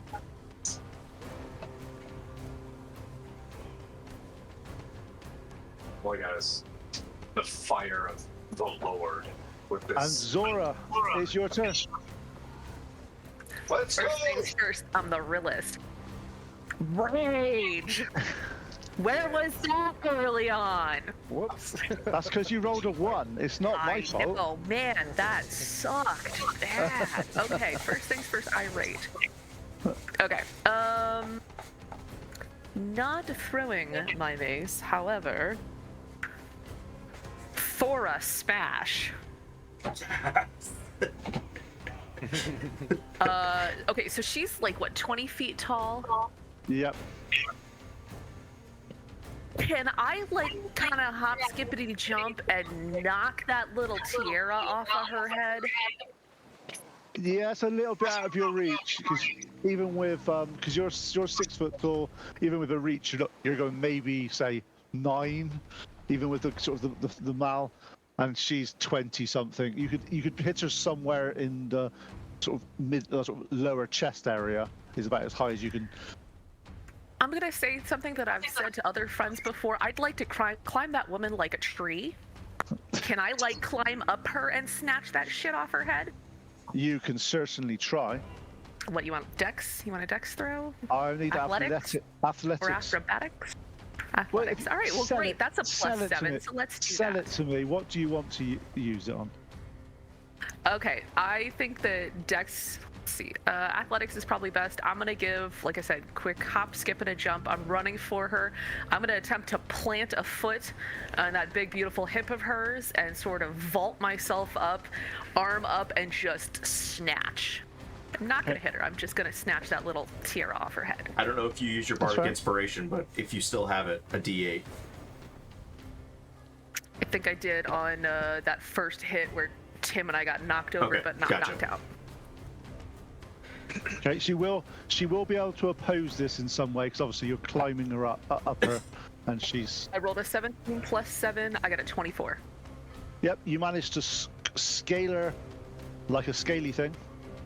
You jump up, you get up, you grab a hold Monkey. of the circlet. Could I just have one more strength check, please, just to rip it off her head? All right, you want just straight strength? Yeah, that's a strength roll, please. All right, this is 15 plus 4, 19. Nice. Yep, you managed to rip it off her head, and you get back down onto the ground. Well, that works. Just making. Just got to All read right, does which that one. count as one action?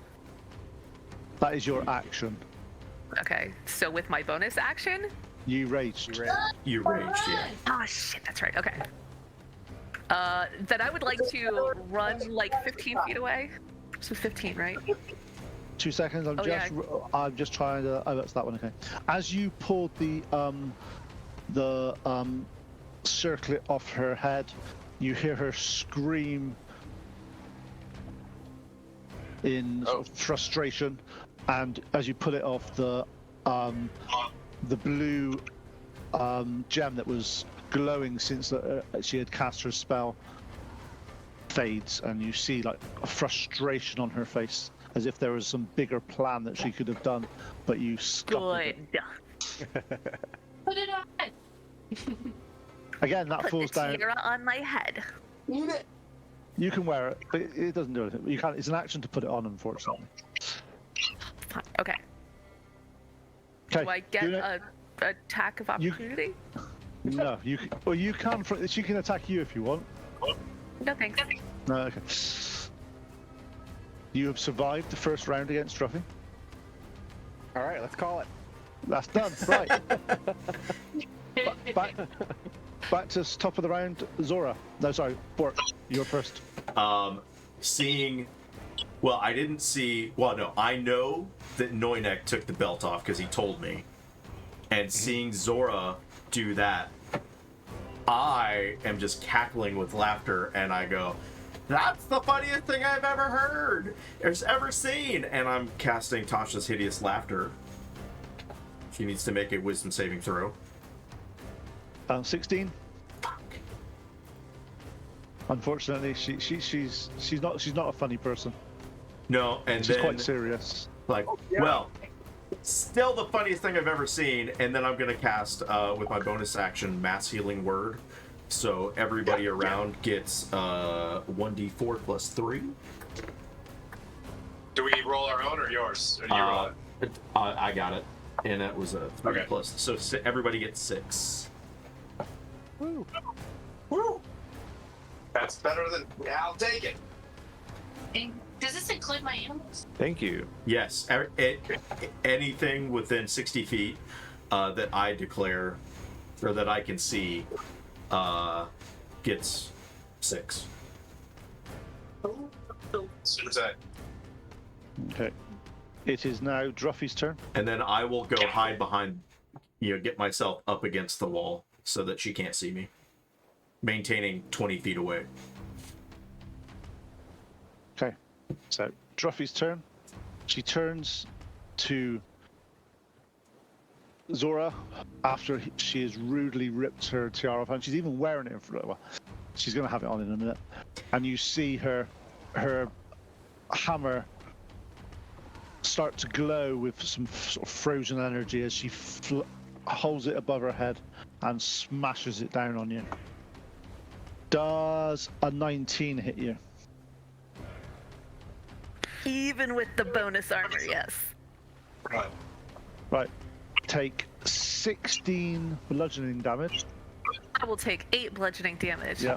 And 12 cold. 6. Yeah, I know. But I'm saying, but it's just. Owie. And can I also have a Constitution saving throw, please? Right. Is the ice storm still surrounding this chick, or did it go away with? The... It seems to be. No, it's still going, but it seems to be dissipating. Okay. It was a 22. Yes, 22.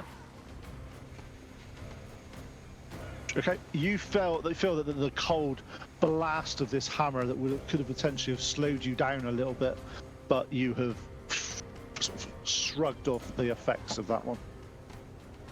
And as she does that, you see her flick her hair, and frost icicles called icicle hair. This is one of the ones. This is part of the lovely monster that the guy had created for me. So thank you very much for this one. She flicks her hair towards Timothy,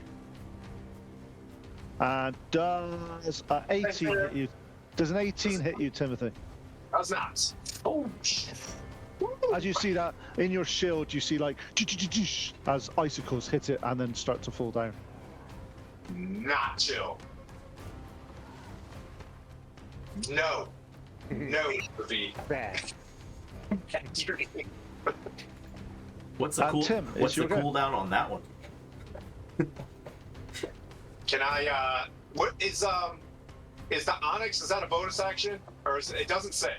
Is that an action or a bonus action? I would have presumed that you would have got it out before combat, because I'll be nice. Okay. Alright. Alright, that's But chippy. From this, That's chippy. from this time, that's the only time I'll be that this nice. But you have got your Onyx dog out. Is it an action? No, I just got It's curiosity. it's normally an action to do your Got wondrous items. Got it. Alright. Declaring smite. Got it. Come on, natural 20. Yes! Yes, yes, yes. Is it a natural 20? You spoke it into existence. Yes, Nice. that's our leader, Noynek. That's our leader, Noynek. Noidak and the Revenger! I do.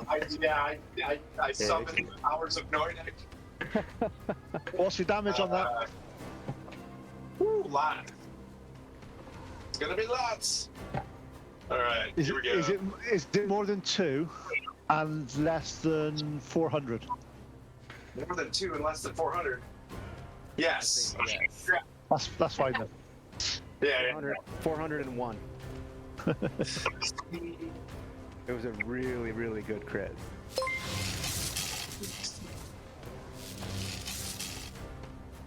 yeah. 24. Hey, thanks for the follow, Green Lantern. So 28. Did she resist slashing damage at all? She's So not. 28. No. Just add all the numbers and let me know.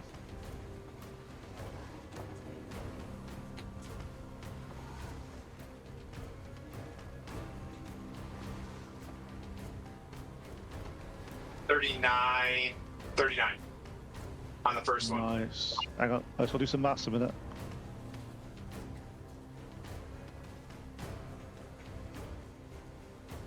Okay. As you go through, she's still got her slightly frosty armor on her that was still around for the first round. You hit it. You smash through it. Can you take 5 points of cold damage, please? Yep. Happens.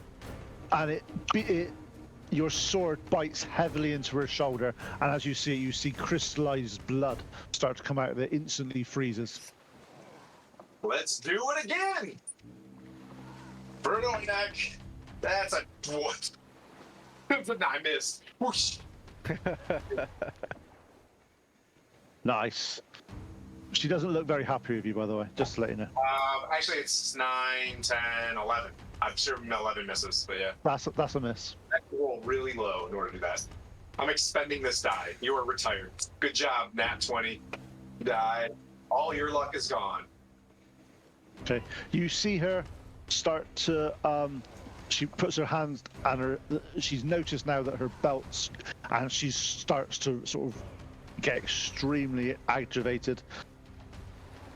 How's Zora looking? Zora could use a couple heals.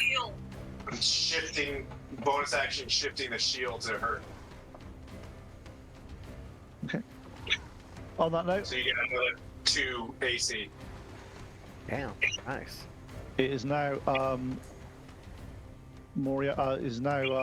Druffi's turn.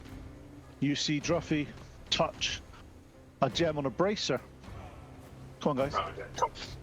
As you do that, you see, you recognize this spell, Pleep, as Ray of Frost. And as she does it, she does this, but 3 individual rays of frost go out. Moinek, does a 13 hit? No. Okay. Moriana, does a 15 hit? Pretty sure. Yes. Okay, take 5 cold damage. And Pleep, does a 19 hit? Take 5 cold damage as 3 rays of ice jut out and attack each of you. Absorb elements. It is now Moriana's turn. Did you hear? Can I react and absorb elements? You can do if you want to. Should be. Is that a? It's a does that spell count? slot. Did it? But does that take my? It doesn't take my action from this. No, it takes round. it takes your reaction from the round. I gotcha. Okay, so yeah, I'm gonna absorb those elements. Yeah. Yes. Yeah, it's like the spell is like going back and forth in front of her. Okay, what are you doing? What's your plan, Moriana? Okay, first off, Mariana's gonna go down the ladder and underneath, out of sight, to walk towards Sir Timothy, but I want to be underneath this little Okay. area. Oh, you can reach out. Yeah. Oh, I got you. Yeah, I'm gonna reach out and I am going to touch Sir Timothy and grant him resistance. How long does that last? Just for this round. Alright. This is spell. Which was spell, and yeah, it's 1 minute actually. Goes for 1 minute. That's super 10 fun. rounds. Yep. 10 rounds. And so what that gives you, die for on a saving throw of your choice. All right, Nice. I'm gonna go with fire. Just kidding. Good idea. What else are you going to do, Moriana? Anything else? And then Got your wolves to attack? get my wolves to attack. Yep. Oh, I forgot about topic. Is it still cold? Do they get tactics? Yeah, they still only get they do get pack tactics, but that's why they get to roll with not disadvantage. Okay. So they can't. I thought when we took the belt off, is it still swirling disadvantage Yep. stuff? Yep. Oh. So that is a 21 to hit for. Okay. This one again, when you hit her, armor encases her body. How much damage do you do? 12 damage with Nice. that one. And then the next. This one might not hit. 7. 12 to hit. That misses, unfortunately. Doesn't. Okay. So that is it for them, and they're still growling and gnarling at her, Nice. trying to keep her in place. Nice. Okay. So next person to have a go is Pleep. All right, I'm just gonna go for it and go magic missiles, 3rd level. Nice.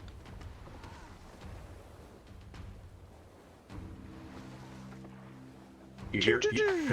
Move away! Move away! She's got more armor. Pleep's not. Pleep's. Oh, he hasn't It taken only it. seems to. It only seems to affect the person doing the damage. God, It's as if okay. it's a spell called a spell similar to Armored Agathis.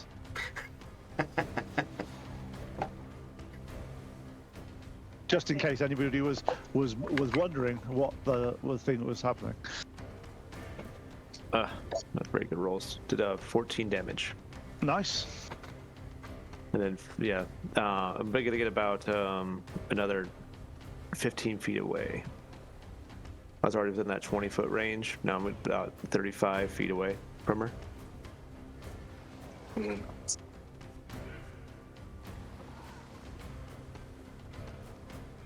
So when those bolts hit her, they come out and they hit her in multiple places, like on her Yep. chest. What do I see?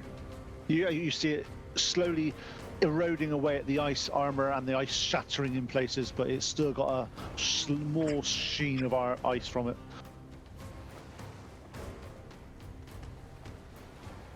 Nice. It is now Druffi's turn.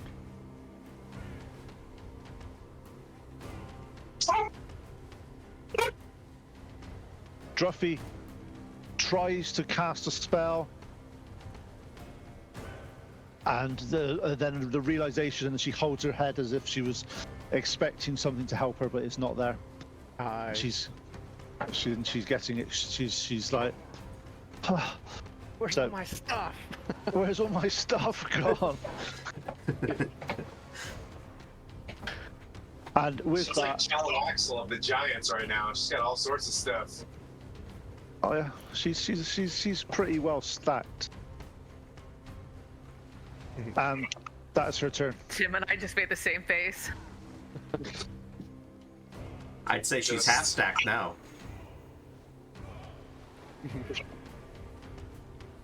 And Noinek, you're up. All right. I'm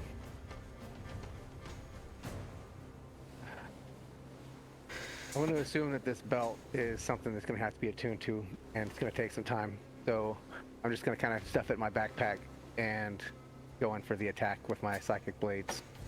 Nice. Go for it. Rolls. Do I have an ally nearby? You have an ally near them, but you're still at disadvantage to attack. Okay. If I use my steady aim, do I get my advantage, or at least straight roll? Straight roll. So having one an ally gives me advantage, right? No. Having the ally means you get sneak attack. Doesn't mean you get advantage. Okay. It's a weird rule for sneak attack. It's one of those stupid ones that basically every time you can get advantage or an ally's is engaged in melee combat with that person, you get your sneak attack. It doesn't give you advantage though. Well, okay. Well, I rolled a straight roll and got a 1, so I'm gonna say I missed. Yeah. I'll be nice. I won't let that hit Tim in the middle of the head because that'd be funny. Deserve it after what I PM'd you.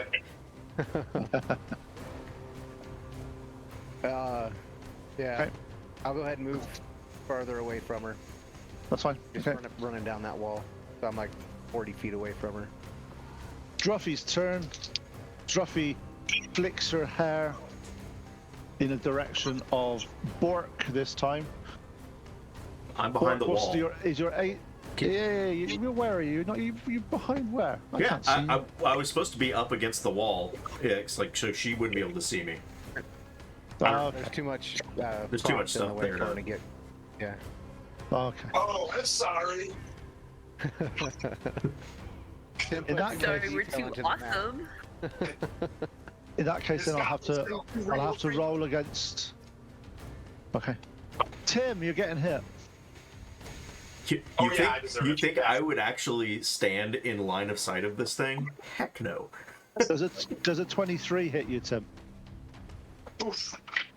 Maybe not. Come on, roll a 4. Come on. Oh wait, no. It was still.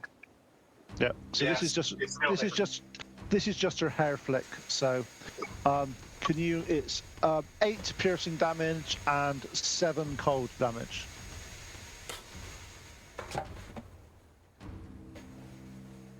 Can we put her under a heat lamp? Woo! Okay. I'm still standing, but not for another round. Okay. Yep. Zora, your turn. You're up. Okay, so we snatched the belt and we snatched the headpiece, but was it like a necklace or was it bracers? There's bracers. She's got a bracer, and there's a gem on her armor. There's quite a few different parts of armor. And when she got hit, it was a glow on her chest that created the armor of Agathis. But that gem now is dull and not bright, as if it's not running anymore. Okay, I'm gonna go for. Actually, you know what I'm gonna do? I'm gonna take a healing potion first. One thing to bear in mind is if you don't attack this round, your rage drops. Does it matter what order I do it? No, I but I have an action, a bonus action. No, you can do that anyway. I'm just saying to you is that you rage last turn. You didn't attack last turn. If you don't attack this turn, you drop rage. So if you go and grab some other item, you will be out of rage. Okay. So my plan is I want to take a healing potion and then I'm gonna like go you take smashing damage, for yeah, the of course. wrist. You that? did take damage, yeah, but it's that classic one. If you got to take damage or try to do damage to I keep took rage damage. up. Yeah. So I took damage and a lot of it. So I'd like to take a healing potion. Por favor. Drink away. All right. Orc, you got any more delicious heals in there, buddy? Coming your way, sir. I get back 9. That's a little better. Okay, I am going for that wrist. That lovely little bracer. 1 second.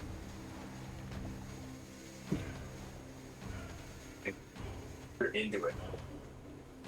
Yeah, I'm gonna go for that bracer, whichever wrist has the bracer on it. Just try to snatch it and like rip it off of her. Does it look like it's one of those ones that would just like slide off a hand if I pulled on it, or am I gonna have to like bust it open? You're gonna have to bust it to get it, or at least pull it off. She's got her hands round, sort of like a weapon. It's not like she's holding her hand out in front of you, saying, "Pull it off my wrist." Then I'm just gonna swing at that. Like I'm aiming for the wrist, but I'm aiming for the gem on the wrist, and I'm just gonna try to like smack it and break it. Can I do that? Okay. Yeah, you can do that. Could I have an attack roll, please?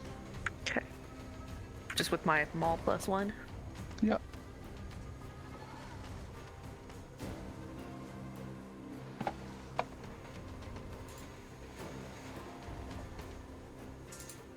Like, I think that's a 7.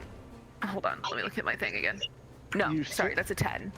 That doesn't. You tried to hit it, and she's not stood there holding it out for you, and you do fail to miss. But that's one of your attacks. You've got an extra attack, but you'd have to use that for a normal attack now. You can't try to precision hit twice. Because. All right, I'm just going for like a knee or a kneecap, and I'm just gonna. Nice. Are you recklessly attacking or just attacking? Oh, I am not recklessly attacking, sir. Okay, I know where that goes. Just checking. How is she doing? Does she look really bad? I mean, I think we both look pretty bad. Would reckless attack give her a straight roll or still disadvantage? We'll give her a straight roll, but then everything on her is advantage. Has advantage against her. Does Druffi not have disadvantage since she's in the same cloud that we're in? You don't know? 26. You hit. A Definite. kneecap. You definitely hit with that number.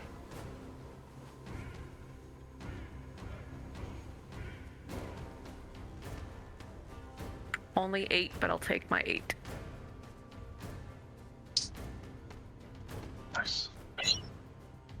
With that, you see a sort of trickle of blood start to sort of come out of her knee where you've hit it, and she sort of stumbles a little bit.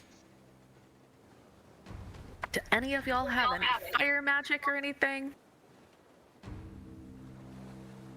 Okay, Please. start of the round, Bork. Sorry. At the end of this round, the swirling fog dissipates and you're able to see clearly again. Super side. I'm gonna poke my head around the corner and take a look at Sir Timothy and pat him on the ass and give him a cure wounds for plus 21. Holy guacamole! And go. I got you, Zora. Yeah, so that's a cure wounds at third level, and it's like, you got this, and then you're also getting a bardic inspiration. Thank you. That's my third bardic inspiration, so use it wisely. And then I'll pop back around the corner Okay, cool. in safety. Yeah, that's it. And it's Druffi's turn now. You see Druffi a little bit shocked that you guys have been nicking items off her. She's done damage and stuff, and you see her start to concentrate and smash her mal on the floor. As she does so, all around her an ice pillar appears, encasing her in it. Anyone that's in melee range, could I have a dexterity saving throw, please? So that's Tim and Zora, dexterity saving throw. It's a 14. Nice. 18. Okay, both of you push back, but you don't fall over. And as you see this pillar of ice entomb Druffi, looking at it closely, you can see wounds slowly started to heal within the pillar. And at that point, we'll just leave it for a break, and we'll carry on after the break because it is now 9 o'clock. Hey. It's my time. Hey. Holy cow. So, thank you. This is an awesome fight. And before we go to break, if you're lurking and you want a chance at winning the Wanderers Emporium giveaway, be sure to type !ticket in the chat. So if you're just listening, get into the chat and type !ticket, and we'll do the giveaway here in. We're coming back at quarter past. Yep, quarter past. Sounds Quarter good. past. So in Drink a about long rest. Right? in about 10 minutes. So For a long rest. yeah, we'll see you guys in a bit.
we're back.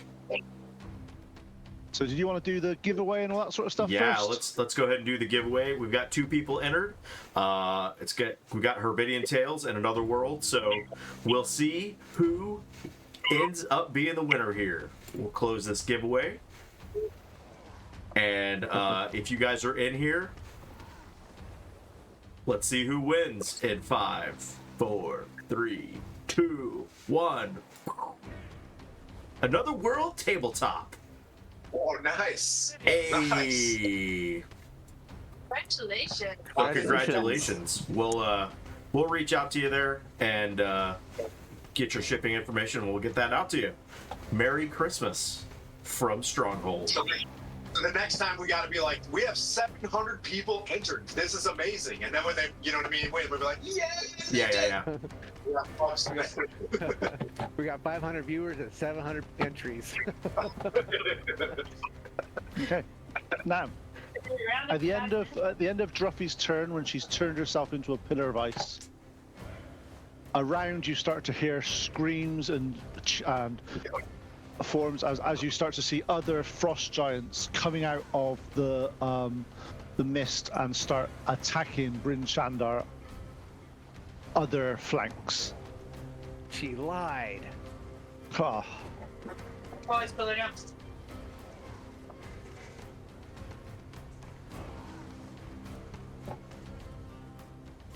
You're good. I'm just, a little decor. Oh, Dave the Frost Giant does not want to stand up. He's drunk. He's slipping on the ice. He's not. He doesn't have Low decks. good boots.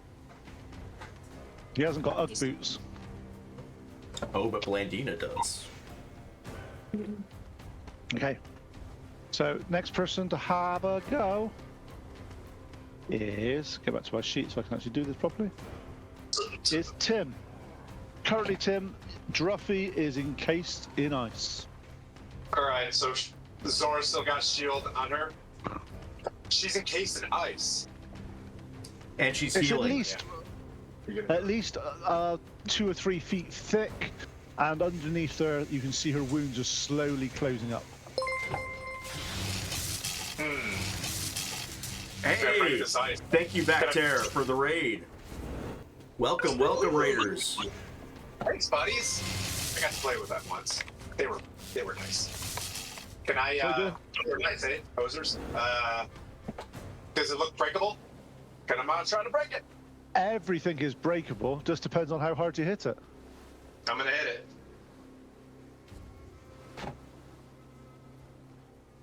Smite the ice. Smite the ice. Smite the ice. Okay, let's see what happens.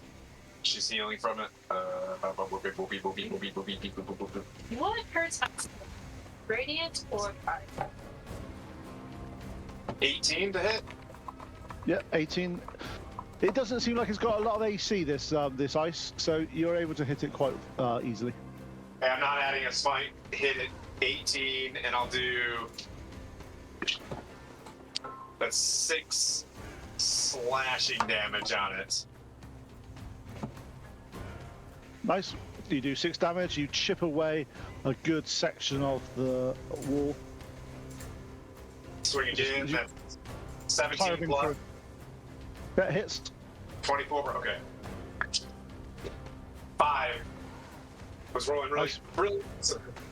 Yeah, you're chipping away at it quite happily. All right. Well, that was my turn, everybody.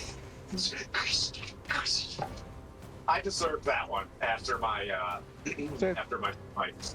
Druffi. Druffi doesn't do anything her turn. She's just in the ice. Moriana, you're up. Alright. Moriana is gonna cast. She's gonna bow to her pups and she's gonna say thank you, and she is going to now cast Flaming Spear in their place. Nice. As if fire may help you against someone made of frost. Maybe. Only time will tell. And the spear 10 damage. 10 fire damage. Yep, that seems to do more damage to the ice than you had thought it would do, as it's burning and melting the ice away from Druffi. All right, and then I'm gonna hide underneath. I'm gonna make sure that I'm hidden underneath this little. You can't hide, but you can move in there because you obviously need to use an action to hide. But you can go and get out of the way. Find some cover. Yeah, I'm gonna move back underneath this wooden. Yep. You'll definitely gain some cover from it. And Yeah. Pleep, you're up.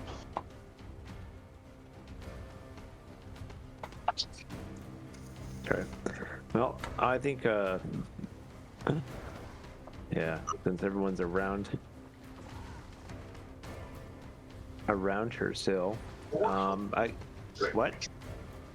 What'd you say? I was like 400 HP. I should have keep a track. Jeez. I'm just going to take this time then to cast mirror image. Sorry. No, it's okay. How many? It's gonna be 3 additional. 3 birds. 3 additional pleeps. Okay. At this point, it's Druffi's turn. She can't do anything. However, from the battlefield, you're looking over. You're hearing various shouts and battle cries. You hear from the eastern wall cries of dwarven valor and "To the wall, chaps! Let's get this!" And they're looking over. You see 2 frost giants smashing down their newly built wall. God, it hurts as a dwarf to see that their work being destroyed. After it takes several hits, you hear a battle cry from the dwarf: "Leave the walls!" As the dwarfs, you see them withdraw, and you hear a horn, a sound, and the wall starts to shake and crumble and fall over the 2 frost giants that were attacking it. And you hear cheers of "Boys, a good day to set the walls to fall if you need them to." And as you see down there, the walls have collapsed and buried 2 of the frost giants that seem to be slowly moving. But as they start to move, you see 10 or 15 dwarfs jump down on top and start hammering into them as they're falling on the floor. The dwarfs have definitely doing their bit on that side of the wall. Good job, whoever got those involved. Good job, dwarves. Hooray Moinek, for you're up. dwarves! All right, I am going to use my short bow and just pop a cap in her. See if I can help chip away at some of this ice. Yep. Weirdly, you are able to get a sneak attack against ice, which is completely ridiculous. But you're. I mean, it doesn't know I'm coming. It doesn't know. Exactly. It's scared. That's better. That's going to be 23 to hit. Squarely in the center of the ice and doesn't even glance off. He goes dink.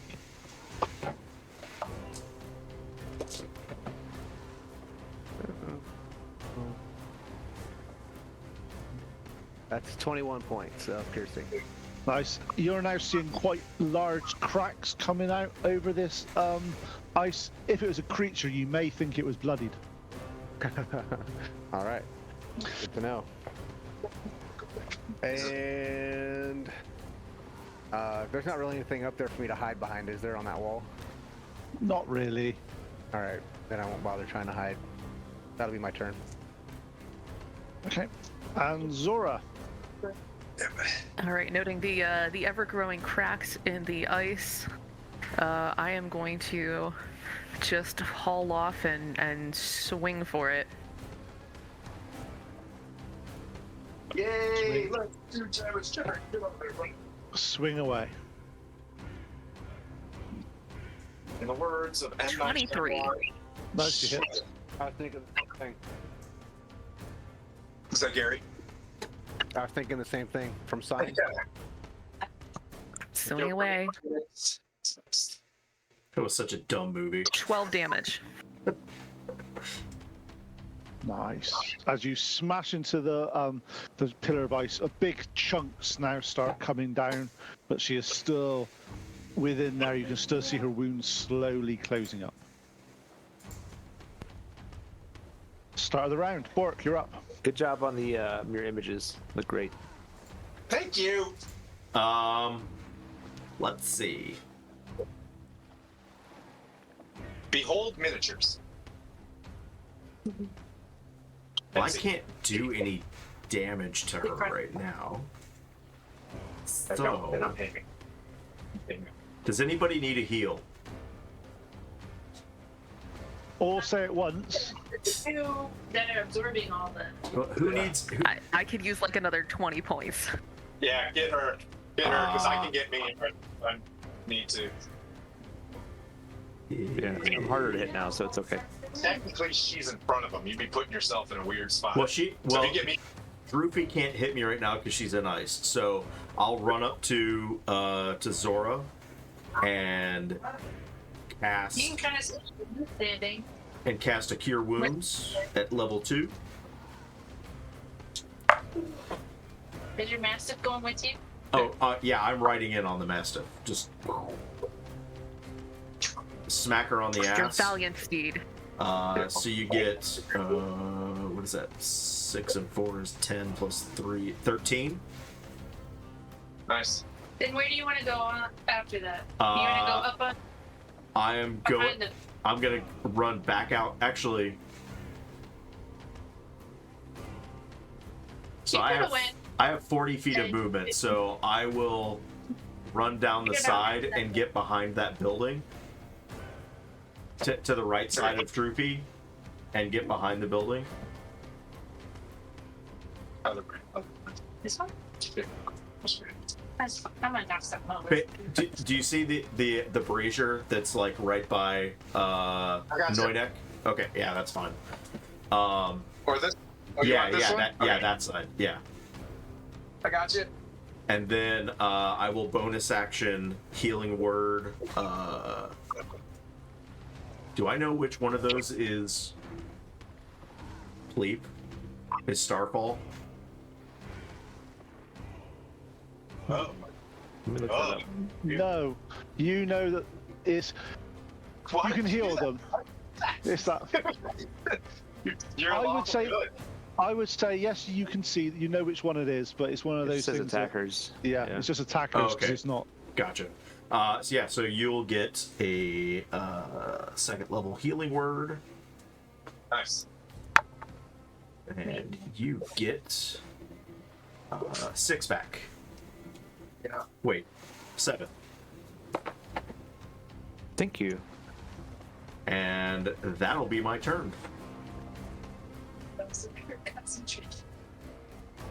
Nice one. I give you a little wink. Look at you. I wink. I'm the only one that does it. I'm like, Toot toot.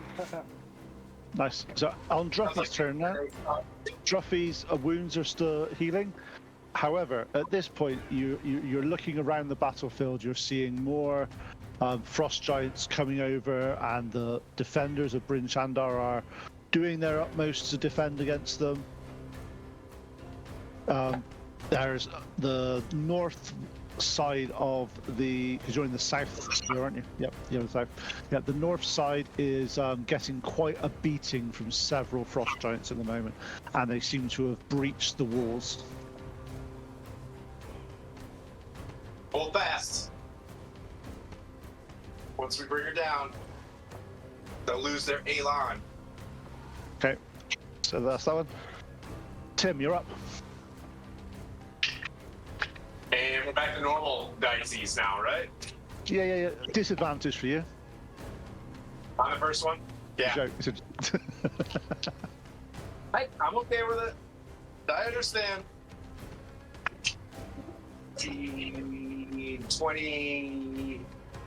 23, 25 to hit on the first one. The ice jumps out of the way. Is the ice broken? Wait. I thought The Yeah, ice. the ice is still there. It just it knows that you did the smite thing, so it's just avoiding you. Okay, well, since the ice is still chilling there, Does it look like we've done a lot of damage? Like, would I know I would want to add a smite to this, or? No, you know that you knew last, as I said, last turn was when the big cracks appeared. It's kind of like it was bloodied if it was a human. All right, I'll go with a normal attack on this then. 11 slash. Nice. It's still up. Yep. Oh, fudge. All right, we go with it. 13 hit on the ice. Hits. It's not exactly going anywhere, the ice. Stays more slashing. Nice. It's looking pretty rough now. Oof. Should have smited it. I mean, I guess I'll add a. Because I hit. Can I just add the smite because it's after the hit? You definitely can if you want to. I'm gonna. Just to stop wasting anybody else's. On 2d8. Coming into it. And radiant damage, another 9 radiant. Nearly, but not quite. It's as if it's holding on by gnat's whisker.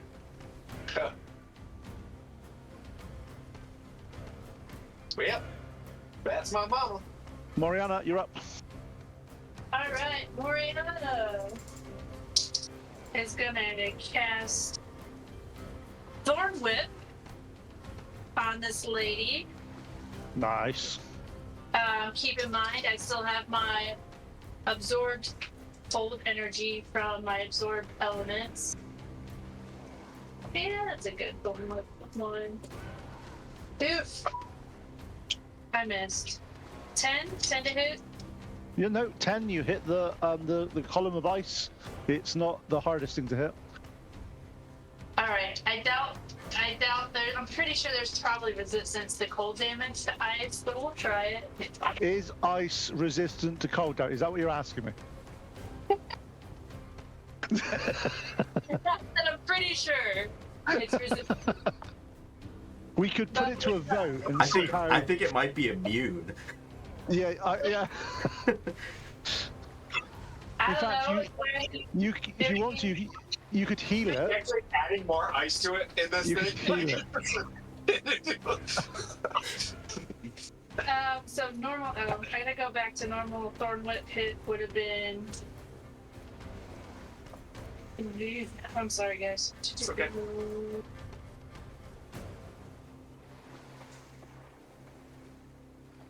Just 6. Still 1. So 5. 5.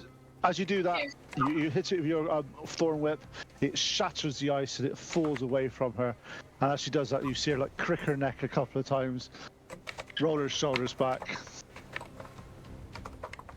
and she's come back ready for more. We won't worry about the cold damage then. We're gonna go and just hit with the flaming sphere. Nice. So on the flaming sphere, is it a bonus action to do so, or is it To move, Yep. to move To it. move it, it has its own action, and then to move it would be a bonus action. nice? If you-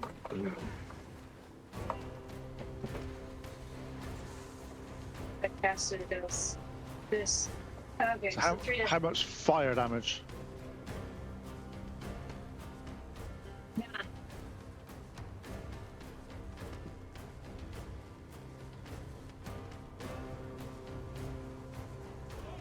Nine fire damage. Nice.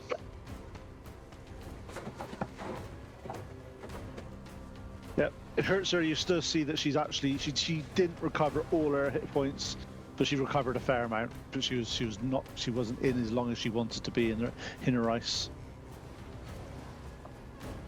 Now, it is now Pleep's turn. Pleep's turn, yes. I will cast the surprise magic missile. Nobody saw that coming. Shocker. Fireball. I know, fireball. I'm like, everyone just move out of the way real quick. Here it comes. Do you even have fireball? One day I might do that. Do you even have fireball? I do. But I have Lay it crappy on, initiative, so I never get like the first Do it attack, for so you. everyone's always near them. Sometimes you people just in your have to do. Sometimes you just have to send it. Just do it. Just do it. Like, oh, second. Give me a second. Morality check. Oh, we need to see. Sort of. Okay, fine. I'll just do magic missile. That's fun. All right, Well- cast magic missile, level second level spell. So 4 of them. He gets a saving throw on the fire. Okay, how much damage are you doing, sir? No. Pete. Oh, should I tell him? For fire damage? From the sphere. Yeah. So Just do 11. Nice. What was that, Moriana? You get to do a dexterity saving throw against the sphere. Okay, we'll do that for next turn. Nice. Okay, we'll do that. in the wise words of William Defoe, lay it on me, Sandy. Okay, Druffi's turn now. Now she's out of the ice. She's limbered up. Did you do fireball? Magic missile. Oh, okay. That is a magic missile. Yeah. Turns to Cleef again, that's flying, and fires the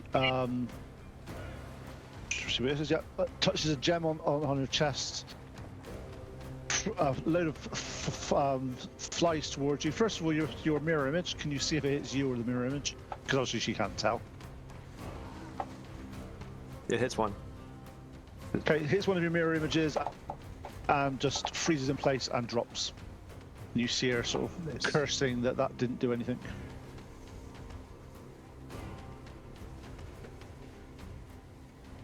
Okay, and it is now Noinek's turn. Alright. I'm gonna use my steady aim to give myself advantage, and I'm gonna throw a psychic dagger at her. Nice.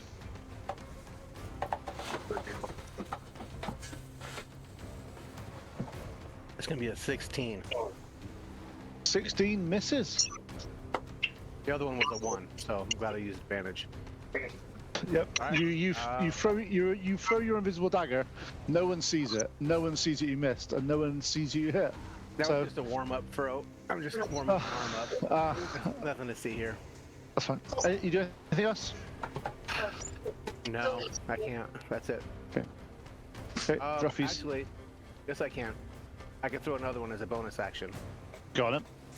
I'll do that.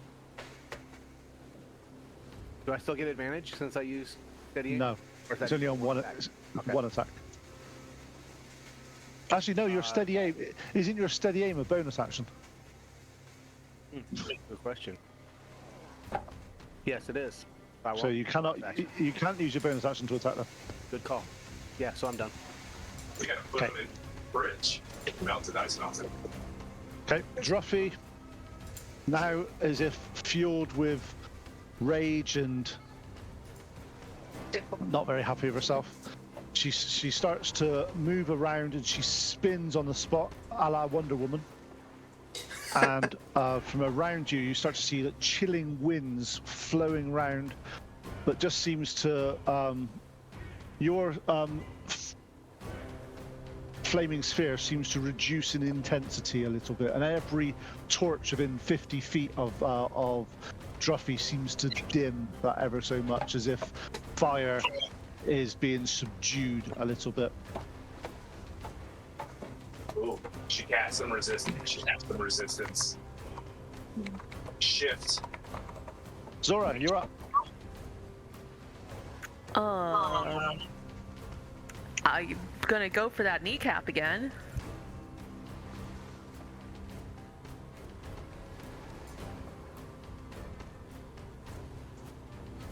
Did Borg go? Always fun. At 20? That's a nat 20 for a total of 28. Nice. 2d6 plus 5, sir. Did you roll again? Let's roll this again. Yeah. So you get, yeah. 19. When you did your crit, did you roll max and then roll again? Oh, hold on. Sorry. And then put my barrister wig on, like, point the board up. Let's do more damage, please. Okay, so this, yeah, no. So Oh, 12. sorry, wrong number. Not 19. 16. So the first one was 17, and the second one was 16. Nice. Yep, she's now bloodied. You start to see her getting sort of, she drops to one knee as you do that, and then pushes herself back up. She looks glaringly at Zora now. And it's back to top of the round. It is Bork's turn. I lean my head around the corner and I whisper to her, I told you shouldn't have messed with Noynek and the Revengers, as she gets dissonant whispers at a second level. Wisdom saving throw of 14. She fails. Yes! Come on, baby. 4d6, baby. Here we come. That's what I was saying. 24? 17 psychic damage. Nice. So she screams in pain. And she has to move as far away from me as possible. Is that with the reaction immediate? But you got the immediate one. Correct. Yes. Yep, cool. So where are you? You're inside at the moment, aren't you? No, I'm behind the building immediate to her right.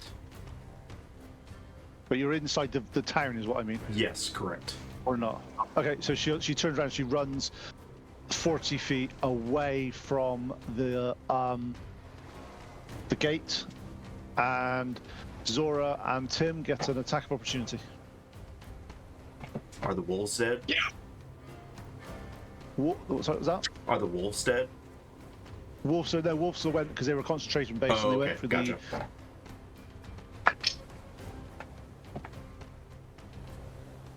16. Is that AC 16? Yeah. Miss. Yeah, bummer. That was only a 14. And that one misses. Boo. Where's she going? She's running 40 feet out of the town.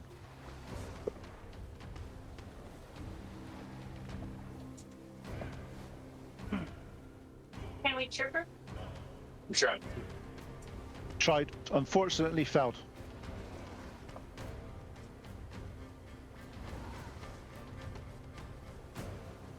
We need Mir in here to compel duel. Okay. So now we're back to, so that was Bork. You do anything else, Bork? Bonus action. Yeah, I'll bonus action healing word on Zora as well. So you get another 6. Okay. Druffi comes to her senses at this turn, and she's like, and she basically runs straight forward through the front door, and she's running 100 feet, so 40 feet in, and then 60 feet past that, through the houses in a straight line, causing complete mayhem. So anyone that's in that line, which the people that we've got involved in that are Zora and Timothy. Could you have again? Could I have a dexterity check, please, just to see if you get out? Sorry, an opposed strength check. Sorry, wrong one. What, saving throw or strength? We get Sure. does my spear get a opportunity attack? It's not a creature, unfortunately, and this ability doesn't provoke an attack of opportunity. 21. 20. Okay, this time as she puts her shoulder down as if she's expecting some resistance from you two, and you both get knocked out of the way. You both take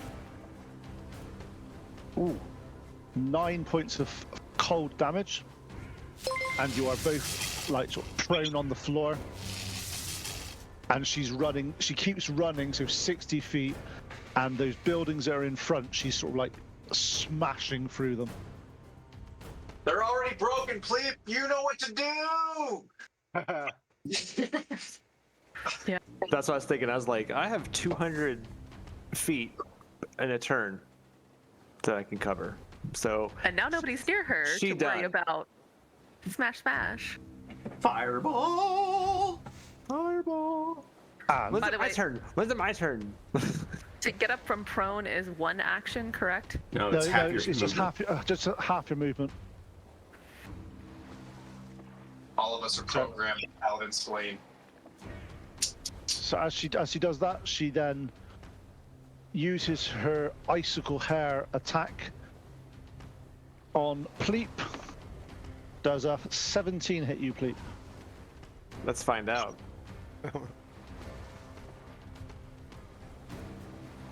Nope, it's one of my. Yep. So one of your Images. mirror images go. Pew! Yep, I got one more left.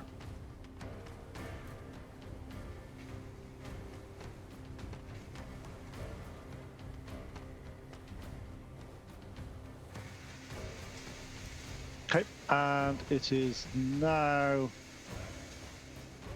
Tim's turn. Okay, way ahead of us. All right. It's currently 60 feet ahead of you. Hand axe it is, I guess. At disadvantage. Huh? At So wait. disadvantage.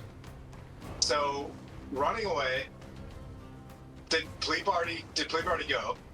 No, he hasn't No. gone. No, I haven't gone yet. I mean, yeah, I'm gonna try to do damage. I'm gonna try to do damage here. I'm gonna try to chuck my hand axe at her and then try to move forward, but not. Move about 20 feet forward. Does that about make We got- sense? As you are, as Druffi does run through, you do notice that everywhere, like the fire torches, are slowly dimmed. It's as if they have been subdued in some way. Yeah, So, but not fully subdued. oh, We're definitely okay. not. They're not. She's not immune. No. Yep. All right. Well, I mean, I can't think of anything else. Okay, How throw your is- hand axe. Because it's over 20 feet. It's a disadvantage. Yep. How's Zora look? Zora, did you take it? I'm looking damage? good, man. Huh? I'm good. I also have this nifty mace that can also double as a javelin, so if everybody could just get the F out of the way. I'm just saying. 20? 20 hits. All right. Well, thank you, hand axe. Keep it scoured. For 5. Nice. 5. I believe that's what's a hand axe? Piercing? Slashing? Slashing. Slashing. The fact that That's you know okay. that. Impressive. Your it sort of dunks and sort of hits her in the inner. And I'll move 20 feet. Okay, cool. It is then Druffi's turn again.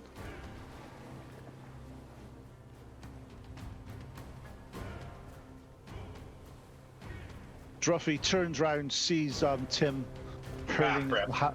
a hand axe at her, and basically grabs her maul with 2 hands, holds it out, throws it overhead towards Tim. Oh, jeez.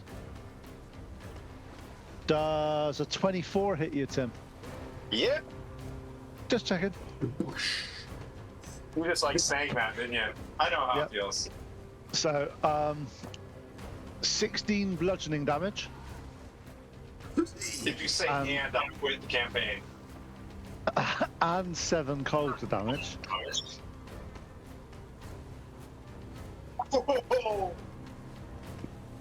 you see my soul come out, then whoop, it's sucked back in. Like, I'm just like, whoa. And Constitution saving throw, please. Come on, character sheet. You got this, baby. Come on. 21. Okay, yeah, you felt that this would have slowed you down, but you've hit it. You've shrugged off the cold energy. As the hammer hits the floor, it shatters into 1,000 pieces, and you see it reform in her hand. Bonus action, oof. I say oof. Reaction, oof. Bonus action. Oof. I think that needs to be a And new then shirt. Bonus action. Oof. She looks up at Pleep and does a final hair flick in Pleep's direction. See if it hits your thingy or you.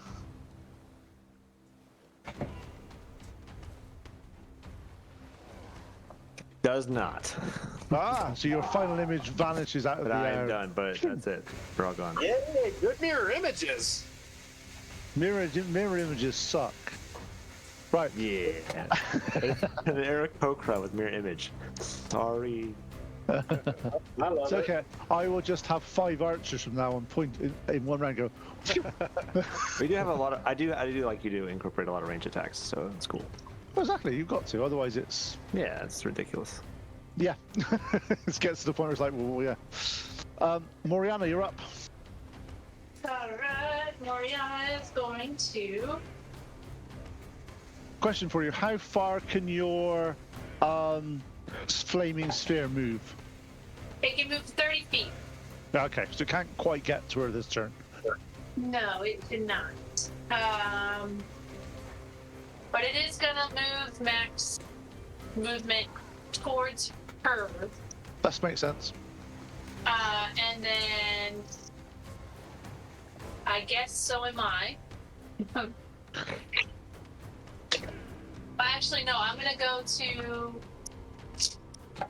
probably Sir Timothy and I'll cast Cure Wounds. Love you. And he is gonna cure for. Let's see. Cure wounds. Oh, geez. 6. It's better than nothing. Yeah, it's better than the 2 hit points I have. You just I You, gave this- you quadrupled his hit points. Can you move me now? Oh, you didn't. Thank you. Thank you, thank you. welcome. Did you see the little circle I put down there for you? Please. Yeah, I see. That's awesome. Oh, context for me. Okay. I'm gonna upset Tim in a second because it would be just to be funny. You would like this, but it's Pleep. It's your turn. All right. Casting Fireball. Roll a dex save. Okay. 14 First of higher. all, first of all, just because of the magic that's around this, have you got a diameter that's half that size? Yeah. Could you put that one on, please? It doesn't go as wide.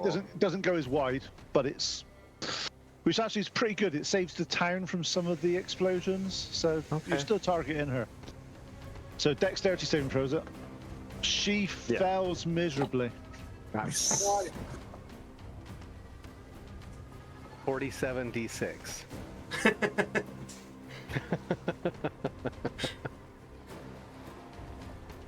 Oh wait, no, that was Connor. My bad. That's 47d6 plus about 45.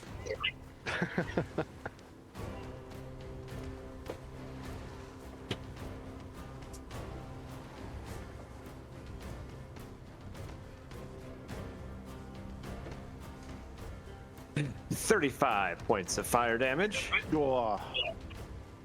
You see her drop to her nails, her sort of her knees, skin scalded and sort of blistering.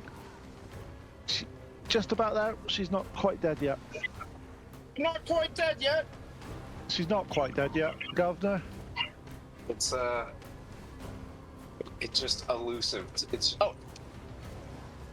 Finish her. Seeing you have done that to her, and she's not the best happy with you.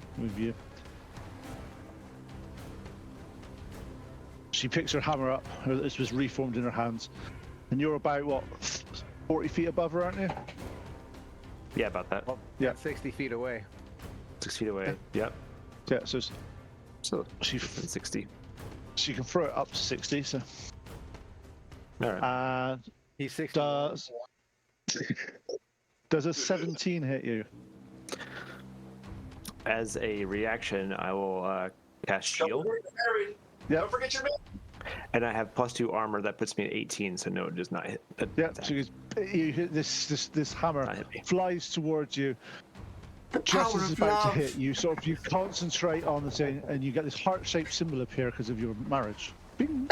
And as the hammer hits you, and just instantly stops about a few millimeters away from you, and is absorbed by the magical energy as the hammer shatters and appears back in her hand, and she's on one knee, as if that was one of her sort of like last sort of ditch effort to take out one of you. Noinek, And you're that's up. the power of love. All right. There's nobody near her, right? None of my peeps. None of your peeps. All right. I'll use the steady aim again then, and hopefully actually hit her this time. So that'll be good. Yeah.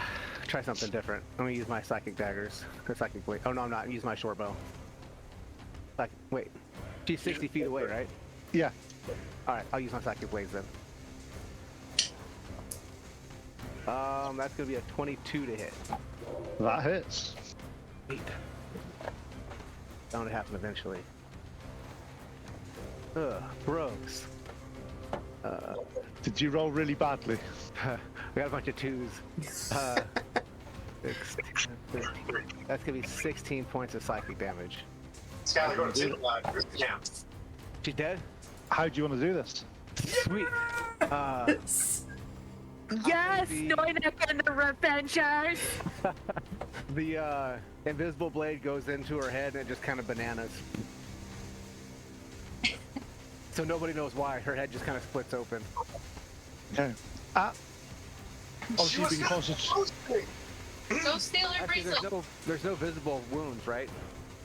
No, there is from other people hitting her. Yeah. Yeah. Yeah. So yeah, she's just gonna drop. Like her eyes will just roll back in her head. She'll just tip over. Okay. Tim's gonna run straight to her and loot her. I immediately loot. We're still in. Yeah. You're still in combat. A second, just chill. What you're seeing from around Bryn Shandar's now is you hear warrior cries, of battle cries of barbarians coming up behind the giants on the north gate. From the sounds and the cries, there are at least 100 of them as they're rushing in and taking the sort of flanking the giants that have accosted the northern gates.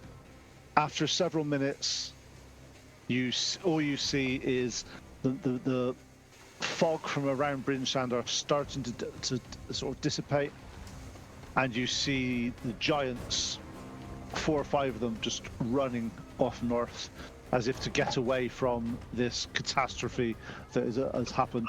However, when the dust settles, looking around, a good portion of the northern area of Bryn Shandar has been reduced to rubble. It's not been a clean victory, and probably a third of Bryn Shandar is left in tatters or destroyed. Picking up from the battlefield, you look around. There are people that you knew are no longer with you. There's a few faces that you recognize amongst the dead. However, Bryn Shandar lives and to strive and survive another day. And you have managed to repel the giant invasion of Bryn Shandar. You are now the heroes of Bryn Shandar. When people talk about the heroes of Bryn Shandar, they talk about you and not the previous heroes. They are now of history, and you are now of present. Damn, take that, Drizzit. Hey. Line ball. Just kidding. Love you, Drizzit. Blitz. Oh. Love you, Blitz. My bad. As I know you guys were wanting to loot this body, because that's the way you are, evil Hell people. yes. that want- Give me the money. Show me the money.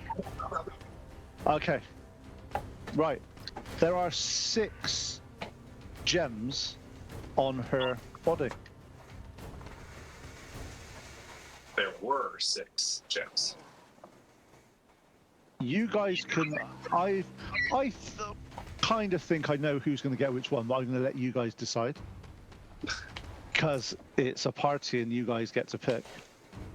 So first of all, these are all based. You'll hear them and you'll get what I actually mean when you go through each of these. So you'll see what and each of them were. One of them is called a Frost Shield Crystal.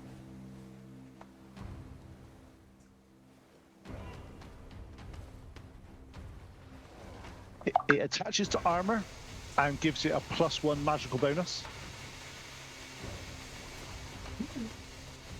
And twice per day, on a hit, as your reaction, you get to cast Armor of Agathis.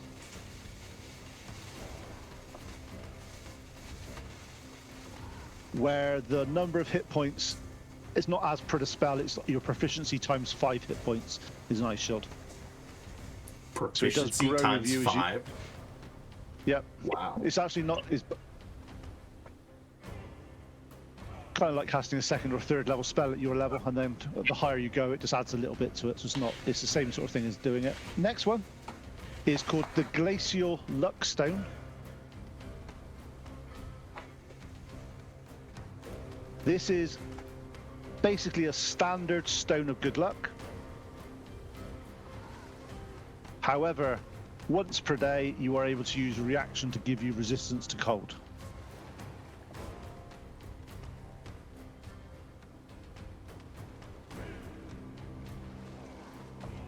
Okay. Next one is called the Glaciate Prism.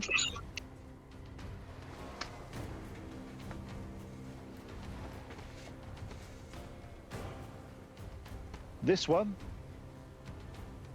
is this is the one that does the encasement. So basically, it is fit up to large creatures only. Just to say, it's a DC 15 Dex check to be if you fail it, you're encased in ice for a minute.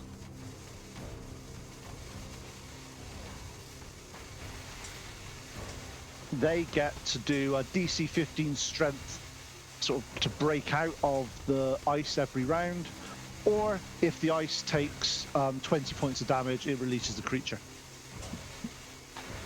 Oh, okay. And you can use that twice per day.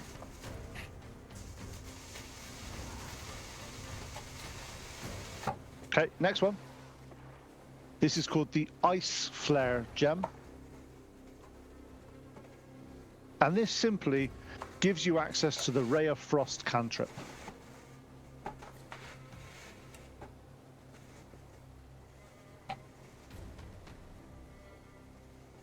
Okay, yeah, I'm stupid. Yep.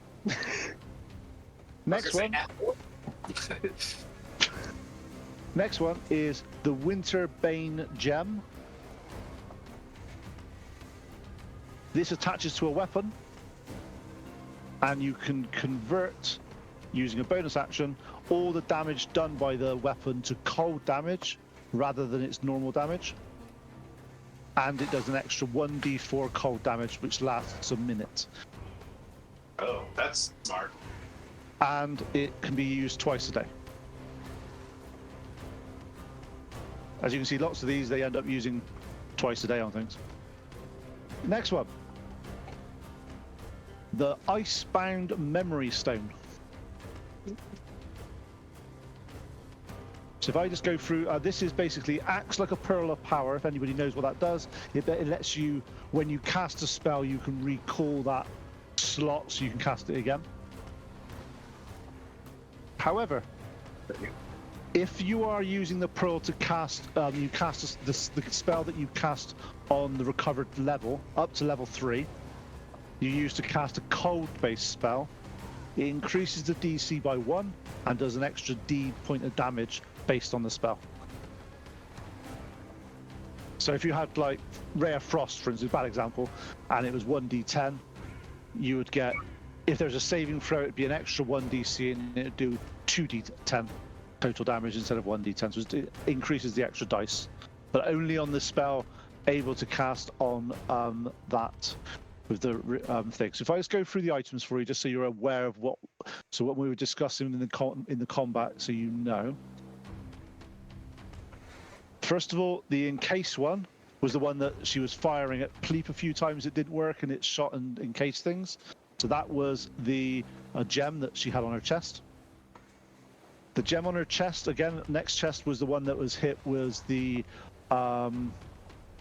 Frost Shield Crystal, which did the Armor of Agathis, and also give her a little bit of bonus to AC. The next one was the Luck Stone, which was actually the belt around her waist. That was the one that glowed and gave her, basically it gives +1 to initiative, +1 to some saving throws, and a +1 to some abilities. Hence the reason why it was glowing on certain things that she was using it. And then the Ice Fire gem was with her when she was doing it. It was the one that went to 3 targets, but it just gives access to Ray of Frost, which gives a single target. Next one is the Winterbane gem, is what she was having on her hammer that was able to do cold damage and doing stuff to you on that one. And the Icebound Memory Stone was the one that was on her head that she was really upset that she lost, because she was about to do an empowered Ice Storm spell on you guys the next turn, but she couldn't because it got stolen. So those are the 6 items, and obviously you can decide, or you can have a fight between yourselves who likes to get. I have who I thought they would go to, but I will share that after you guys decide what you're doing with these items. Which one do you think best suits your class or best suits your style? And that is, the advantage of these are they are all gems, they all work in different ways, and they all do different things. Well, so they're all quite unique. So who would want which one? Let the bidding start on gold. No. Is this a DKP system now? Yeah, if anybody wants, if anybody wants to sort of PayPal me some money, I can make sure they go to certain people. That's fine. I'm happy with that. Moriana just wants the ice shield. Oh. I just want to be lucky. You I wanna be mean, it's my wedding night after all. Shouldn't I get lucky? I thought You will. he won. I kind of figured you would get the Winterbane gem. I just wanted to make the get lucky joke. So if we go through them one by one, and we'll just go through them, and then obviously you guys can decide. Obviously, the one is the Frost Shield Crystal, which gives attaches to armor and turns it into a +1 version of that armor, and able to cast Armor of Agathis twice a day. Who would like that? Does it Also- attack nat or just metal? Any armor. Any armor. Okay, so leather. Yeah. Okay. Do you want to So roll? who- So no, who would like it first of all? Because if only one person wants it, there's no point rolling. You can have it if you want. You can have it. So Actually, more. well, so- Parker. So Mariana's got her hand up. Tim's got his hand up. I'm fine. So only Mariana. So the rules on this though is you take one, you do not get any of the others. No one can go. I'll have 5 of them. Turn into Thanos of cold. Yes. I want it. Okay. Just because armor class for 12. Mariana got that one. Really the lowest. Okay. So there's that one done. Next one then is the Glacial Luck Stone, which is the standard of good luck and give resistance to cold once per day as a reaction. Who would like the Glacial Luck Stone? Hold on a second.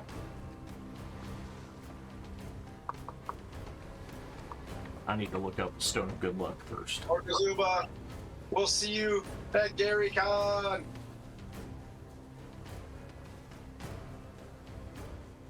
Stone of Good Luck, basically, the Stone of Good Luck basically gives you a +1 to ability checks and saving throws.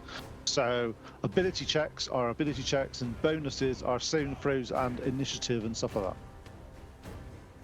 I'll say I would take that one unless somebody else wants it. The two that I would go for is the ice flare or this one. So I don't know. Does anybody else want this one, or does anybody else want the ice flare one? The ice flare one gives you cantrip ray of frost. I would rather have the Luckstone one, I guess. I'm not really a spell guy. Yeah, I think that's the only two that I can really use besides the shield one. Yeah, then give him the Luckstone, and I'll take the ice flare. Because I think cool. Pleep, you can already cast Ray of Frost, right? Yes. Yeah. So. Yep. So then Eco there's. Frost. So the next one, let me see, we've done the Luckstone. We've done all that Glissate Prism, which is the single target encased in ice.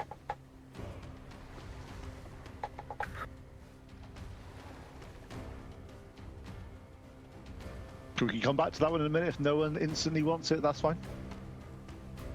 We'll come back. This is like a bidding war of no one that wants my stuff that I've invented. Right. Next one is obviously the Ice Flare gem is gone to Bork. Next one is the Winter Bane gem, which is the one that can you attach to a weapon, changes it to cold damage, and does an extra 1d4 cold damage. Lasts 1 minute, usable twice per day. Who would want I the like Winter that Bane one, gem? thanks. Tim, do you want that as well or not? Winterbane, who wants it? I do. Okay, you can have it. Sweet. Cool. Okay. And the next one is Icebound Memory Stone. Acts like a pearl of power up to level 3 spells. If it's used for cold base one, gets a plus DC and plus 1 extra D damage. That's a Pleep All right right, there. please. All right, then I would like that. I'll take the prism. So you're taking the Glissate Prism. Do Okay. you want to roll for it? Because I know you're waiting for that one too. In case What one? The Icebound Memory Stone. Did you want to roll for that one? Good. I was just waiting to see what everybody wanted. I'll take Okay. the prism. Cool. Can you explain the it says for the Icebound Memory Stone, so I have this right? It said the DC is a +1, so that saving throw it increases the DC +1 Yep. just for cold stuff, and then for the damage is Yeah, how so does say that for, work? instance, say for instance you did a... let me just look up a spell in a minute that does cold damage in a minute. Rhymes Binding Ice. That's a good one. That's basically what that encase does, just does it on a single target. in case. So basically, if I just go to that one, say for instance you were doing Snowball. The Snowball one, basically you fire it in, they do a Constitution saving throw. So the Constitution saving throw is obviously +1 for you. So it'll give it that. And that stacks with your Grimoire, by the way. So it's not, so that is normally it does 3d8 cold damage. It'll just do 4d8 when it's used that spell. So basically, it adds an extra die to all cold damage on that one spell that you cast on the recollected spell slot. Yeah. Thank you. That's insane. Thank you. Okay, so you've all got ice gems that have been given freely from a dead corpse, because she can't argue if she's dead.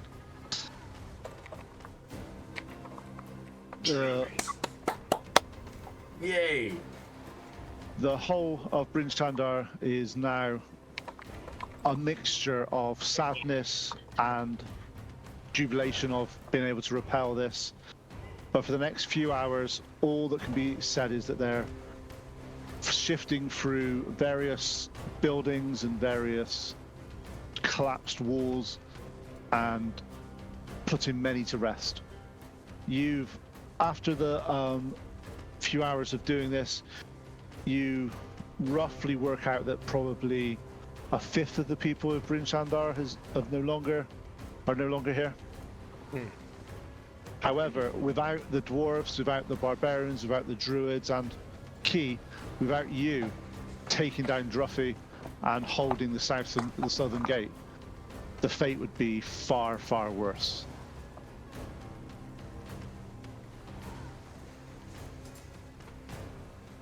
During the list of the people that we know that died, like later. yeah, you will do later, yes, Okay. when I worked it out. Right.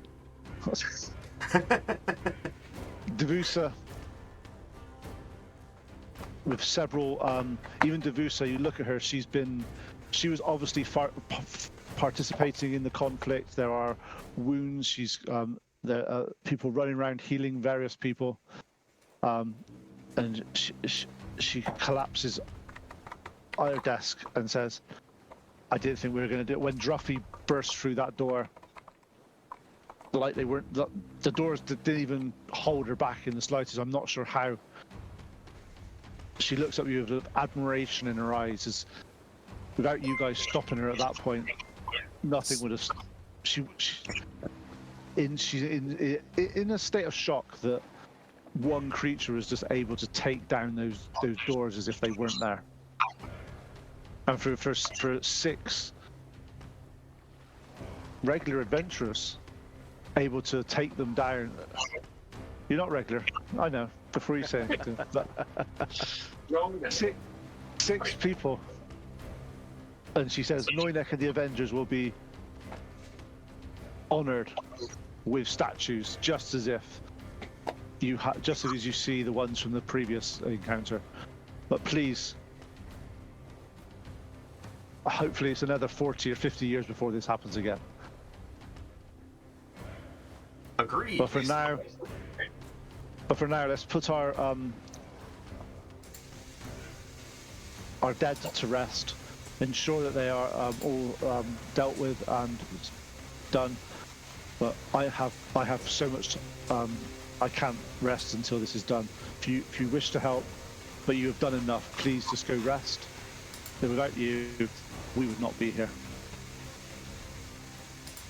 Something needs to be done against these giants. There's no way that Farun can handle this level of attacks, especially now that they attack at the worst possible time, where all the forces of the whole of the Sword Coast are down south in the Well of Dragons. As you can hear, the Drak horn is still sounding. Time is nigh for that conflict. It seems to be they have picked the worst, well, probably the best possible time for them to rise, but the worst possible time for us. I mean, attack when your enemy's weak, right? Yes, but normally giants don't have this level of. Well, you saw Druffi. She's not the most intelligent, and she's their general. So you're saying that somebody's like poking at him? It doesn't make sense. It's very unusual that especially the frost giants get organized. Some of the more militant giants, yes, but the frost giants doesn't seem right.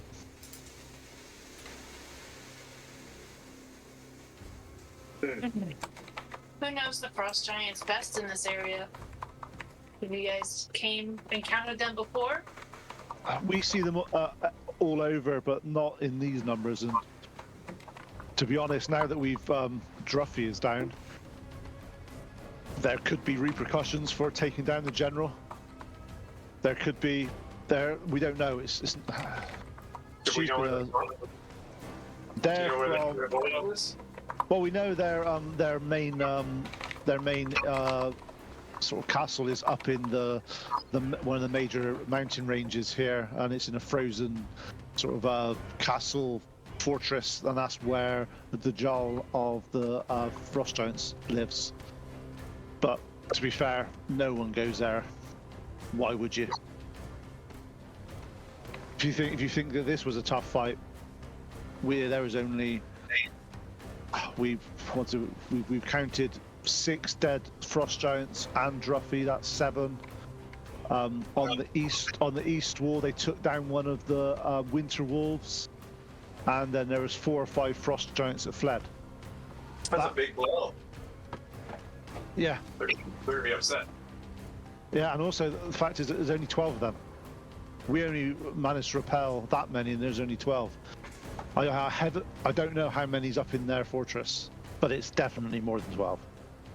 Well, do giants care about making sure they're Well, the only lead we have is families? looking for this. Did we find that redstone for Artemis?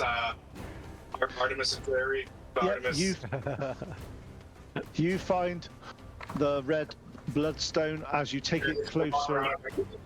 Yeah, as you take it closer to Sirac, it does glow as brightest as it gets to him, as if it's detecting the blood within his veins. Tell him to swallow it. Yeah, it was going to the bloodstone. Yeah. So, So- Artis, Sirac is. Well, if they can.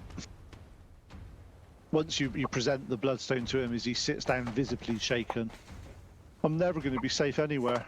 If they can just find me where I am,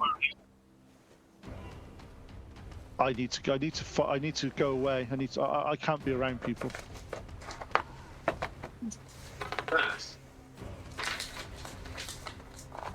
Well, I mean, do we take the dead giants back to the giants and see what they're up to?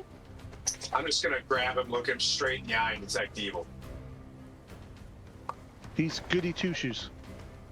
Okay, I just wanted to check. I just want. What, yeah, let's figure out what the What you giants know from. What you got from his conversation was he doesn't want to be around people because he doesn't want to bring death and destruction to them if another load of giants come looking for him. So where will you Think go? you're safe. Where would you go? Well, we're looking for a whooping, so you could stay straight with us. That's what I'm saying. Like you could sit in the middle of us. We're looking to get We the money. call that bait. To be honest, I've had enough of up here now. Think I'm going to go back to Neverwinter, or maybe go even further. Go to Waterdeep.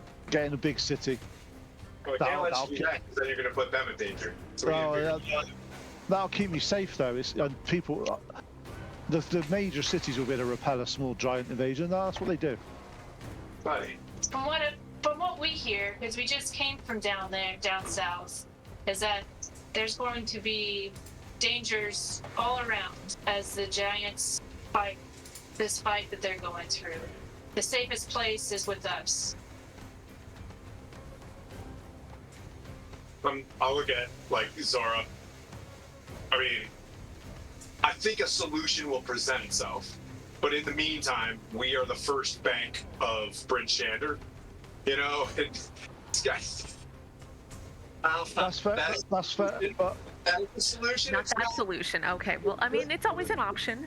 I If get that. he's coming after the blood, if the blood ain't pumping, then right, that ends the problem. Please, maybe you can get some psychic damage up into this. He starts to back away from Zora. Can we read his mind? I already checked him. He seems good. Yeah, but what does he know that the giants wanted to know? He doesn't know shit. His dad knows. It was his dad, yeah. His He doesn't dad know must anything. have some. And we don't know where his dad is, right? He hasn't seen his dad in 40 years since the last conflict of Bryn Shander. And the last time we saw him, it was during the Shard fight. Yes. Whenever they were sharding themselves up here. All right. So that's not a good lead. But we can either head towards the Raven Rock, see if we can uncover some stuff there, right? Because there was, but I thought That was the original plan. Side questing. If I look at Raven Rock, does it seem like it's a dotted line or a solid line on the campaign? You can't tell. It's foggy. Well, let's get this dude away from civilization. One, we could go there. It gets him away from civilization, and we're uncovering more facts. Or we research where Dad is. He said the only lead I've got, as I said to you earlier, the lead I've got is from one of his old houses, but that's way down. That's way down south. Winter, right? Yeah, in Waterdeep actually. But yeah. Oh, yeah, Waterdeep. Do you guys want to get out of the heat or out of the cold? Yeah, let's get out of this flaming heat. Absolutely. Oh my goodness. Why are you looking at me and saying Yeah, Croker, I'm like, oof. Tired of this cold. like this? So hot. All right. Well, we rest. Let's. Obviously, we're gonna simulate putting the Yep. city of leaves back together. What's it called in Naruto when the city gets destroyed a million times? Oh, the Headley Village. Yeah, the Leaf Village. We're putting it back together. Yeah, you spend the next several hours and into the early evening helping put right what you can. There's especially Tim being a religious person, you're able to perform rites of sort of passing and You're married. You're married. Yeah. You're married. yeah. No, I not think those. he meant like sign of the cross, like Yeah. your little anointing on the head and go to heaven. Married, not married. Last rites. Last rites, not. Well, that's marriage. Not marriage rites. Yeah, yeah, yeah. Yeah. So- I think that's gonna have like. The barbarians are celebrated by I'm the wedding night. barbarians. Sorry, what's that? Sorry. I was wondering if they're gonna consummate their wedding. Yeah, by Excuse me, ma'am. That's for me to know and you to find out later a little girl's tea. ceremony Okay? needs witnesses, or else the AC doesn't care. This isn't We're from the. not This that is. close to medieval Europe. Yeah, this isn't. This isn't the Middle Ages where you have to participate or watch. Okay. Watch, not participate. There'll be no participation. The barbarians are thanked and they stay around for the next few days. They say they're going to stay around for the next few days to help rebuild and ensure that nothing happens.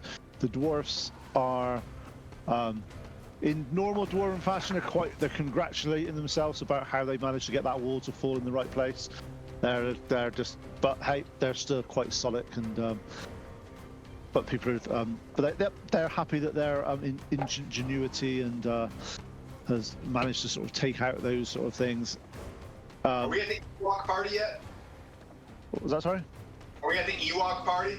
Like, has the battle of Yavin ended? Is everybody starting to, you know? Kind of, but through the amount of losses, there's quite a somber sort of. It's one of those happy that we survived, sad that we didn't all survive. So it's a bit of a bittersweet, as they say. However, you have saved the day. You have been successful. What is the next steps for Noynek and the Avengers? Are we gonna help clean up Raid? For sure. Well, we should send a message. We should send a message when I look at Bork. I'm like, the first sentence is, you know, Frost Giants defeated at Bryn Shander. You know what I mean? Like something. There's trouble. Heading towards. You guys want to go to Raven Rock? Yeah, because that's where we were headed. I think that's the best call. Raven, we're bringing Dude with us, whether he likes it or not. We're not really holding him hostage. We're unwilling to protect him. I don't want to leave him. My oath says, like, I don't think we should leave him with this town and little kids and stuff like that. Like, this dude is... It's okay, Tim. I don't have an oath. I'm gonna trust this motherfucker up and drag him if I have to. Sure. We need you at our side. And then head towards Raven Rock via Waterdeep. If we don't see anything, we just head towards Waterdeep. Make it sound like a thing? I dig it. Sounds like a command decision to me. Where are they? I agree. Is there anything? So That was a good. So during the evening, you're sat around a fire, you're having some recollections of what's happened, and the realization of this starts to sink in. You have saved the town with some losses. So if I just go around and sort of ask what you guys want to do for this evening, is there any thoughts you want to share, or is there anything you want to sort of say or do? So we start with Bork this time. Well, aside from going to... Well, first off, did Bingle Snapplefoot, did he survive? Bingle Snafford does, but his whole shop has been completely destroyed. That's unfortunate. I was going to ask him if he could attach the gem directly to my chest, in a way, if he has his tools. As you pick the gem up and push it to your chest, it magically joins to where you push it. So I look like a tiny little Iron Man now. Or a Care Bear.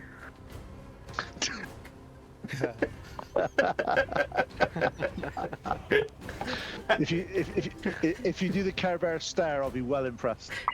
Yes, please. So I will look like a tiny little Iron Man, but I will do the Care Bear stare. That's where the Ray of Frost There will you come go. out. Nice. Nice. And I apologize to any of our younger generations that have no idea of what we're talking about. I think I just took psychic damage, man. Like Kara took psychic damage from that statement. Ouch. Is it true? Yeah, it's probably true. Yeah. That's why it hurts so much. Oh, okay. and then Anything else you- outside of that, I'll go around and try to lift the spirits of everybody in the town, Okay. in pork fashion. Could I have a performance check, please?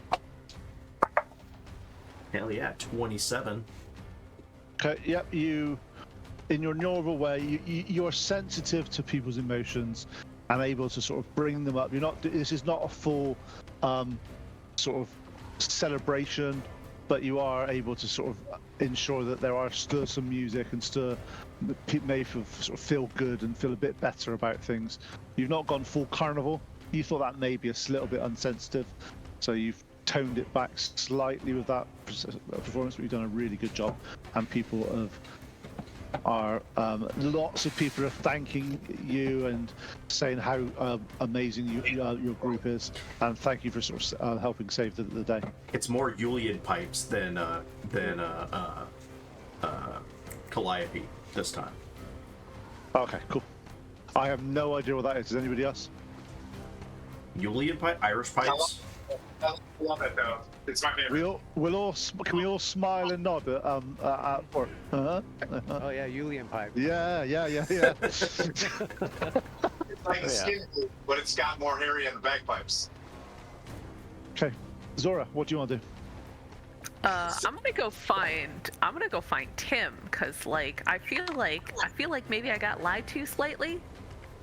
And I'm gonna pull him aside and be like, hey man, when we talked about this whole wedding thing, like this was a 7-day trial period thing, like free trial. What do you mean like for life? Oh no, I can refresh it every like 6 days to keep it going if you guys want. It needs to your oath, that's up to you and your god. But in order to receive the benefits under tier, it would need to refresh every 6 days with me, every 6 or 7 days. So I'm like married. Well, yeah, if it worked, if the wedding worked and you guys' bonds are still up, then yeah, I think your heart kind of feels that way. Tyr knows. No one can escape the balance and justice. Yeah, and I kind of like fade into the shrubbery. Oh, and I make eye contact with I mean, this was more of a strategic, tactical thing that I did, but if you guys are in love, that's fantastic. Just obviously on that note, remember that when you cast that spell, there was a 25 gold piece. I have 150. Just saying, every time you cast it, it's 25 gold. Okay, so Pete doesn't like love. And so there's a love tap in Stormy Thunder campaign. But it's not that. It's just that in previous editions, you could only ever have the effect of one ceremony ever in your lifetime. I got you. So they did something weird in 5th Ed, which allowed it to happen every 7 days. Because technically, you get married. I have to give the rest of my gold to Pleat, by the way. I forgot. But going back to the original question, I'm like married, like it's just that AC bonus goes away at 7 days. We're still Yeah. well okay then. Yeah. Please, we're gonna have to Congratulations. figure out some logistics, because let's just say I don't think that this is gonna get consummated anytime soon. You just We can like experiment, you know. Figure Sir, you're a bird. this out. Okay, so So I'm gonna go find some kind of library find and a start way. researching ways to turn him into a person or me into a bird to make this work. He's a human bird. yeah, humanoid. I don't want to explain any further. And I kind of walk off. Is there anything? What's your feeling about the battle and all that sort of stuff that's happened? Is there anything you have from that? I mean, you know, hitting things is hitting things, and she's used to a good performance here and there, so she doesn't think too much about it other than That's like, fair. wow, that sucks that people died. She's really, as always, somewhat self-centered and concerned about like what just happened with her, because she feels like there's a little bait and switch there going on, and her little friendship with Timmy is hanging by a thread. Oh, I thought I explained it. It's up to you. You can, you know. RP, baby. Anything. You can. Just get divorced to be fine. Yeah. I'm pretty sure that would be a huge rift with a lot of relationships. Okay, Noinek, what do you want to do? And how are you feeling after the? Grab a shovel, and I'm going to go out and help with the burying of the bodies and all that. Like that's going to be kind of my place until it's done. Nice. You spend several hours of heavy graft, and the bit that sort of touches more on you is whilst you're helping with the bodies, you are talking to the families, the people that have been left. And there's always like a good story of that person did this, did that, was always a good egg. Every now and then it was like, so one that sticks in your mind was a bit where it was like, no one really seemed to care about this person. And you're like, well, I've got this body, whose is it? And they're like, oh, yeah, good riddance. And they just walk away. Oh. And it's like, you never get to the bottom of it, but this person obviously wasn't well liked for whatever reason. And it's unfortunate, but you reap what you sow in terms of friendship in the life. Obviously, this one wasn't very well liked.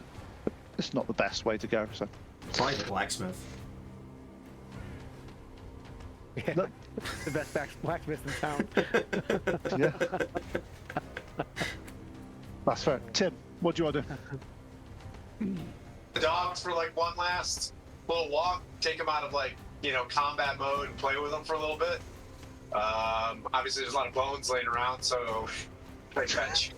Yeah, go eat that human's leg. Go eat that human's leg. It's fine.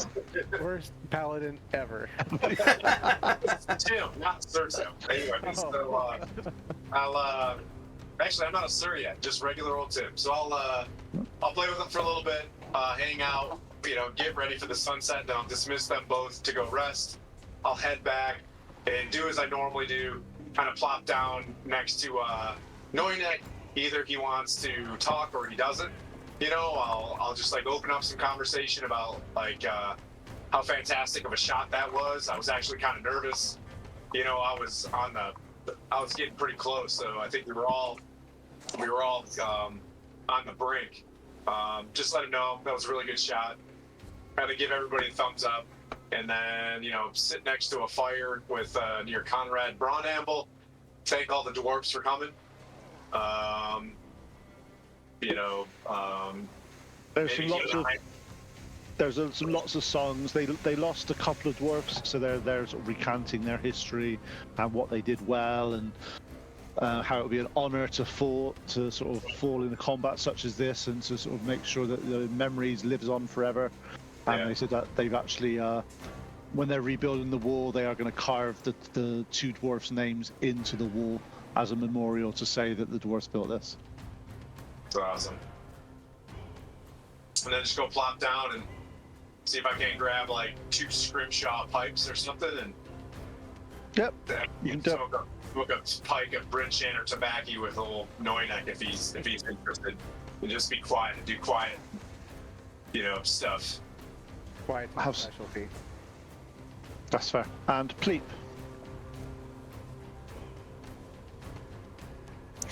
So, I'm inspired by the music that Bork's playing. I want to come join him in the performance, but doing so. But before I do that, though, I want to check on the people and see if there's any way I can help physically lend a hand, maybe with do a medicine check to see if there's anything I can do to help.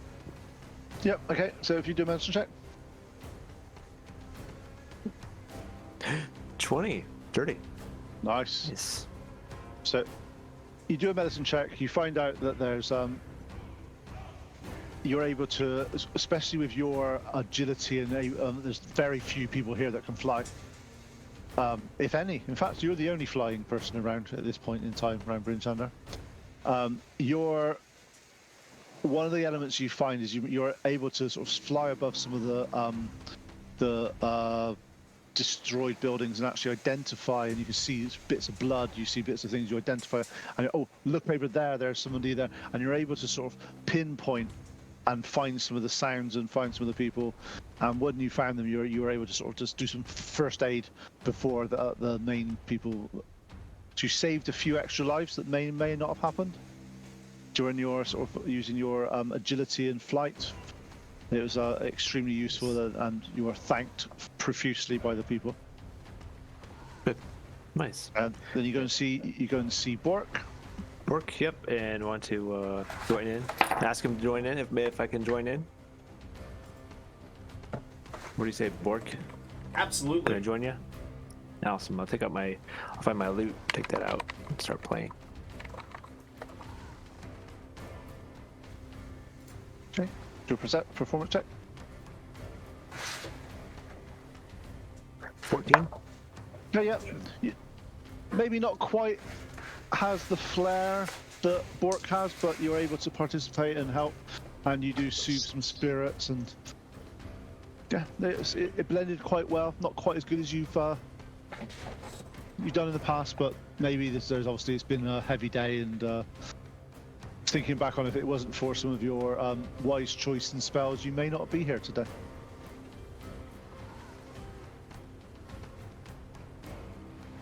No, that's it. As a DM's note, must find a way of stopping these spells, right?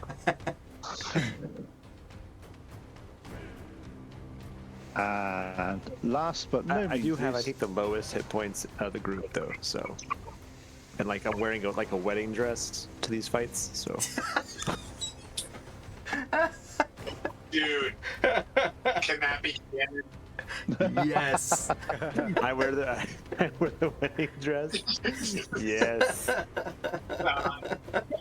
We'll find someone to I'm seeing now Ziggy Stardust dressed in a wedding dress Dude. with All right, feathers. So we're taking a break. So at next time. Okay, This and is last but awesome. no means least, Moriana. So Moriana is gonna go around and help the injured and help cure them with the rest of her spell slot that she has left. And then I'm gonna go check in with Mal and see how the druids are holding up.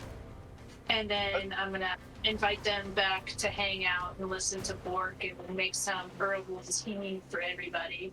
Nice. As you go and see the druids, you notice a good sort of third of them are in bed, physically and mentally exhausted from their exertions that they've taken on. And you talk to Mal, and Mal's that we needed to do so much more to keep the weather at bay. We've never seen anything quite so powerful. Well done for taking out Druffi, and just heaven forbid that the frost giants ever find that ring of winter. If they're able to do this without that artifact, imagine what they'd be able to do with it. Well, we've taken some of their power away, so hopefully that helps. Yeah. You know why they were here? Ring of Winter. They were looking for the ring of winter. That rumor's gone around the whole town. Well, they were looking for Artemis. What was Yeah. his name? Yeah. Not the Ring of- Yeah, he had the Ring of Winter, supposedly. Do you know who Artemis is and where he is? Well, I know of the history, but it was 40 years ago. He must be dead by now. We don't know that. Do you have any idea of maybe where he would have went if he is still alive? I've not. I will put out word, and I'll talk to some of the more nomadic of our tribe, but I've not heard of anyone that that's used that name anyway. That's not something that we can. It's easy to hide, but to be honest, things that happened 40 years ago now around here, there's very few people that would actually remember. Let me know if you hear anything. Up here, they all had a cold case. Hey. But, You hear from the background. Ba-da-ba-ba-da-ba.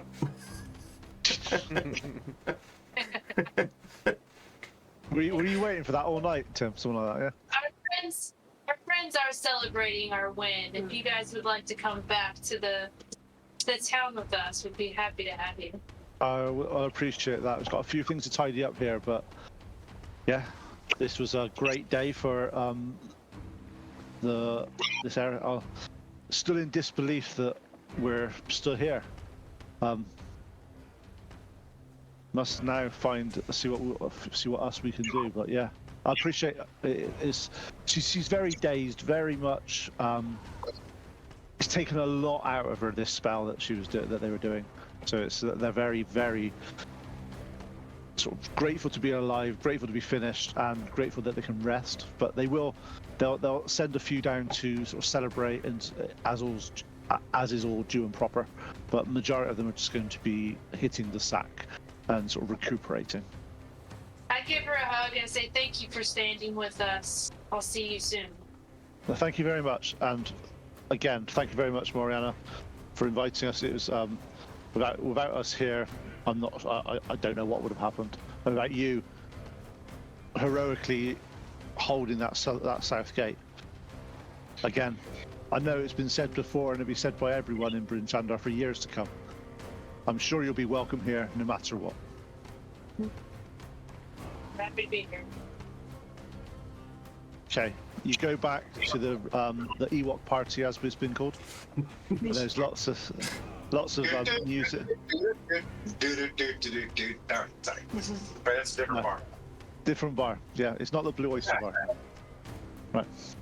So you do that, and you go through. There's lots of somber, lots of reflection, and as the moon comes up over Bryn Chandar, a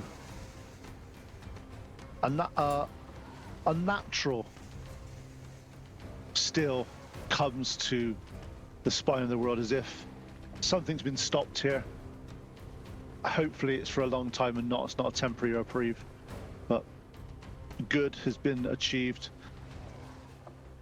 And I wonder what is happening with this ordning. What possible damage could this cause across the whole of Furun if other giants and other tribes of fire giants, frost giants, hill giants, cloud giants, storm giants, are they all doing similar things? Are they all vying for power, vying for position? And what this could mean to the whole of the Forgotten Realms cannot be understated. And with that, we are going to end it at 10 minutes to. Congratulations, you managed to protect Bryn Chandar, and you didn't die.